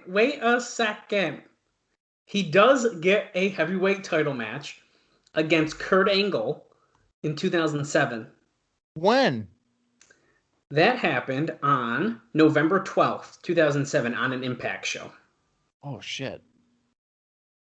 See, but that's so random. How would you know that? Oh, you know what? I think just thinking about it now, because I think he has that ladder match with Christian Cage, I think is a #1 contenders. So that would explain why he gets a match. Okay. He has another one in 2008. What? Against Samoa Joe. June 6th, 2008. I knew it. I knew he'd Oh my God, he's in another one. Oh, wow. I can't believe I didn't know any of this. This other one is against Samoa Joe and Scott Steiner at Sacrifice 2008. Wow. I'm impressed. I really am. He was also in a rat on a pole match, but that's neither here nor there. What, against Black Rain? Yes. Yeah, of course. So the thing is, though, even with these couple title shots, he's still mostly in X Division matches. Yeah. He does wrestle in a couple like #1 contender tournaments as we're both double crossbody, double down. See, but then he gets thrown into like the Legends title shit. Yeah. Who is that? Chris Sabin. Oh, Sabin. Oh, backbreaker. How does the referee not hear that? Oh, the crowd's chanting Hail Sabin. Oh, Kazarian kicks out at 2. Hail Sabin. Sabin can't believe he just kicked out of that. Styles whips him into the corner. Oh. I'm telling you, man, I'm most looking forward to watching like 2005 through like 2008 TNA on this. Dude, 2005, guys, when we get there, I'm going to be a little mark. I'm telling you right now. Bob makes fun of me for liking everything TNA now. You wait till we get 2005. Styles with a super kick to Kazarian as he ran to him in the corner. Oh, Kazarian with like right? essentially a single like drop kick. It looked like. Yeah, it was. I'm still looking to see if he has any other heavyweight title matches. Is he gonna go for the flux capacitor right now? Well, Saban's on the apron, distracting the Oh, RBA. Trinity Ah, grabbing shit. Kazarian's foot. I would have thought she would help him. Damn, I wish. Styles. Oh, but he gets drop kicked by Kazarian midair.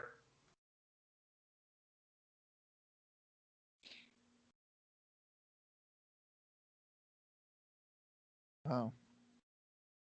Both men laid out. The fans are standing. Has not been a bad match. I'll give him that. There's no real story or purpose for it, but He was in a not lot of bad. number one contender battle royals in 2012, but a lot of them. Oh, Trinity with a Hurricanrana head scissors there on AJ. Off the top rope. I would have thought, Wave of the Future. No, Wave of the Styles Future. counters. Oh, he's going for Styles Clash. Kazarian trying to counter. Oh, he gets out of it. Oh, Wave of the Future. Oh. Wave of the Future. Right? That could be it. Yeah. 1, 2. Ooh. Styles kicks out at 2. I would have thought Kazarian during like Bobby Roode era is a TNA champion or Impact champion. I thought maybe he would have got random title matches there. But apparently not. Oh, the Bound for Glory series, my favorite. Oh my God. Hit Saban off the apron. What is that, guys? It's May 1st. Time for the Bound for Glory series to start. Do you guys think Crimson's going to win this year? Oh my God. Kazarian took out and Trinity and Saban. I didn't even see Trinity until they were both on the ground. That was an insane dive. Look at this. Watch the replay. Look at. Yeah. Wow. You don't even see her. Springboard in. Oh. Oh, powerbomb. Styles going for the Styles Clash. Oh, can he get his other arm? Yeah. Oh, Kazarian landed right on his neck. He tucked his chin on the Styles Clash, if you will. Yeah, you don't do that. Oh my God, that gave me goosebumps. But if it's any, I guess to find any good news out of that, at least it wasn't like. It seemed like it was mostly on his shoulders, really, though. It did. It wasn't directly on his neck. So I remember the Roderick Strong one was bad. He did that. Saban getting some cheap shots in. Trinity just taunting somebody. Who's that? Is that Russo? Is that Vince? Oh, it is Vince. Mr. Gutless. Mr. Gutless. He's slowly getting in the ring. He's got the bat. Is this going to be his new thing? Is this hit people in the ribs with a baseball bat? Oh. Damn you, Russo. Judging by how that sounded, that's definitely a plastic bat. That one definitely sounded like it. Or rubber. But Brown is here. Yeah, or rubber, yeah. Uh-oh. Trinity. Oh, God. Oh, my God. He just threw her over the top rope onto Kazarian. Oh, D'Lo and AJ going at it. Oh, they fucked that up. Oh, Sky High. Here's the red shirts. The first time we've seen them tonight. Yeah, I haven't seen them all night. Kevin Northcutt and Ryan Wilson there. Also knows. Oh, Ryan Wilson cut his hair. Oh yeah, wow. He had wicked long hair before. Now it's a crew cut. He looks better with that haircut. I'll tell you. He does look pretty good. Russo walking out with Styles there. D'Lo has the mic.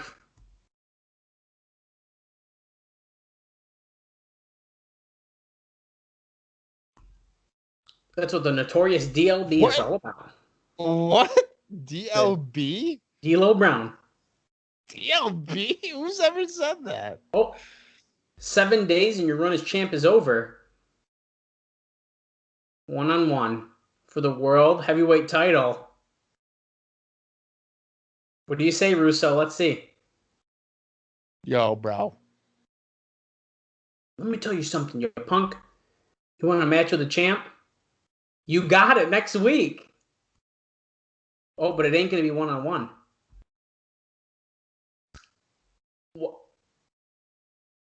AJ and I, we are the complete package. So he's going to rip the ribbon off the damn package. In his corner. He's going to have some kind of equalizer in his corner. Well, the night is over and I'm the World Heavyweight Champion. You two will know what it means to be down with the Brown. Okay, so I like that. D'Lo and AJ. See, this is how I wish D'Lo never had that match with Jarrett when he like first came in, because this actually has a story and like meaning to it, other than like, oh hey, you guys promised me a title match when I first came in here, so I get a shot at Jarrett. Yeah, no, that was good. I'm like hyped right now. I know, I kind of want to see that. But okay, so he's saying he's going to have an equalizer to combat Russo. Who do you think is going to be his equalizer? I mean, who does he? Could it be? Could it? This seems silly to me. I feel dumb even like saying the idea, but Sting? No way.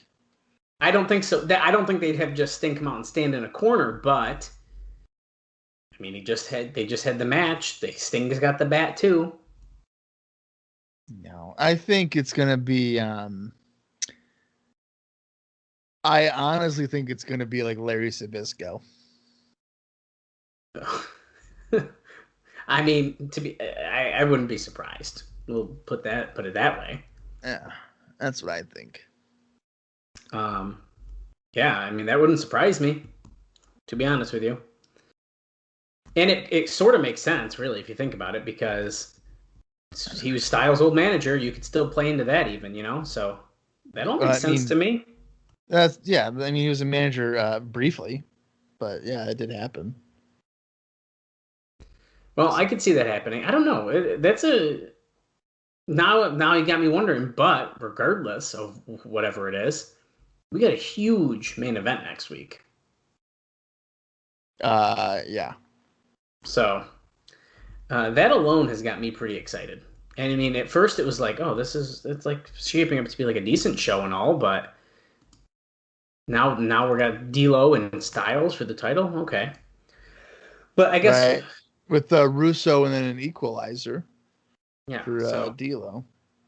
But overall, what did you think about this show? Where are you rating this one that we just watched? I'm gonna say thumbs in the middle. I'm sort of in the middle as well. I think I'm tilting up, but I don't think I can give this a full thumbs up because really, yeah, you got me a little bit excited for next week, but like the stories that we have going on, we didn't really elevate anything. Right, so like, this is my mentality.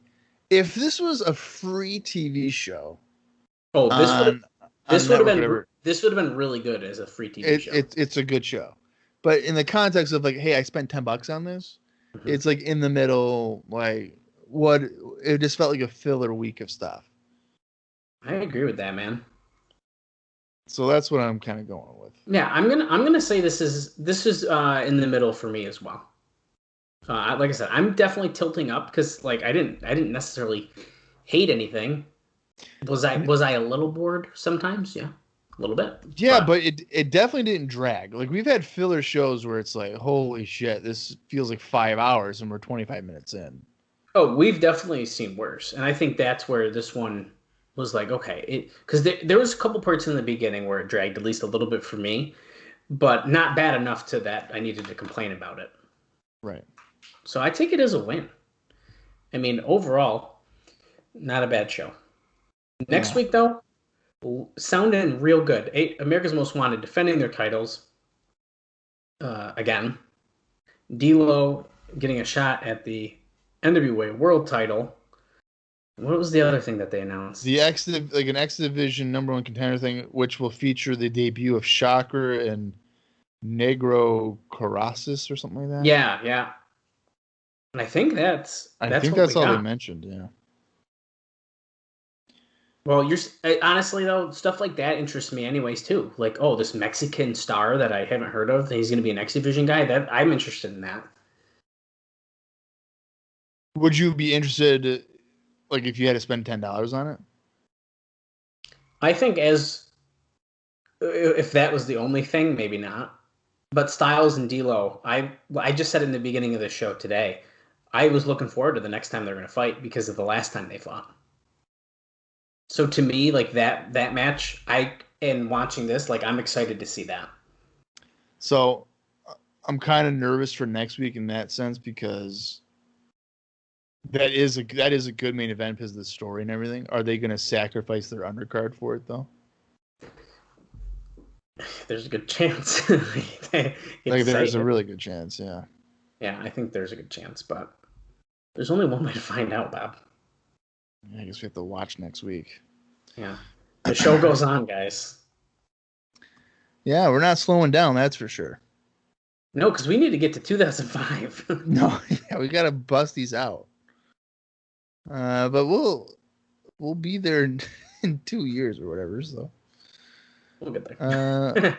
Well, more so really just the Impact era is really what I'm looking forward to. So. I think so too, and I think that as we get closer to there, and our shows are a little bit more digestible, I think it's going to be good for everyone. But it's going to be a lot of fun because that's when a lot of fun stuff happens, and then we can stop being like, hey, we had to pay $10 to watch this. Instead, it'll be like, oh, this was on at whatever time on Fox Sports or Spike or whatever, and like. Then it's not as bad. It's more fun that way, even. No, I agree. All right, well, that's all I got for this week. Dallas, you have anything else for episode 52 or what? I think that pretty much covers it for me, man. As always, if you guys are enjoying the show, leave us a review. Let us know what you think about it. Send us a DM. If you want to talk TNA, let's talk. Never mind, I'm not going to make any jokes. Just send, reply to our tweets. We're at Cross the Line TNA on Twitter, and we're at TNA Cross the Line Pod on Facebook, and you can subscribe to our YouTube channel under TNA Cross the Line Podcast, where we post the shows as well. Yeah, and feel free to share your thoughts on anything that's TNA related that we've either seen already or maybe we'll see in the future because, we like to talk about really anything wrestling related for the podcast. TNA preferred. I mean, we're not going to really talk. I know we mentioned AEW and stuff like that. We do sometimes, but we definitely always. Usually, it's tied back to what we're watching here in TNA or TNA guys because half of the roster is TNA alum. And actually, one more thing. I know I mentioned it briefly in the middle of the show, but if you're still listening, I do plan to live tweet during Slammiversary 2021 here. So. On Twitter, we always have a lot of fun doing that. So I plan to watch the show live and tweet along during that. Yeah. Unless something really bad happens in my life and I can't watch it. But and I plan on watching Slammiversary 2021 in about 20 years probably. Jesus. So that will be fun. Can't wait. I hope Moose wins the championship or something. I'm sure he's doing something important. No, we don't know the main event yet. It's up in the air. Well, as of this recording, it's up in the air. We'll know the main event, I'm sure, by the time this airs. But Okay. Yeah, all right. Well, that's all I got. Next week, guys, we will have AJ and D'Lo. But who's going to be the equalizer? There's only one way to find out, and that's to join us next week. For Dallas Gridley, I am Bob Colling Jr., and this has been the TNA Cross the Line Podcast.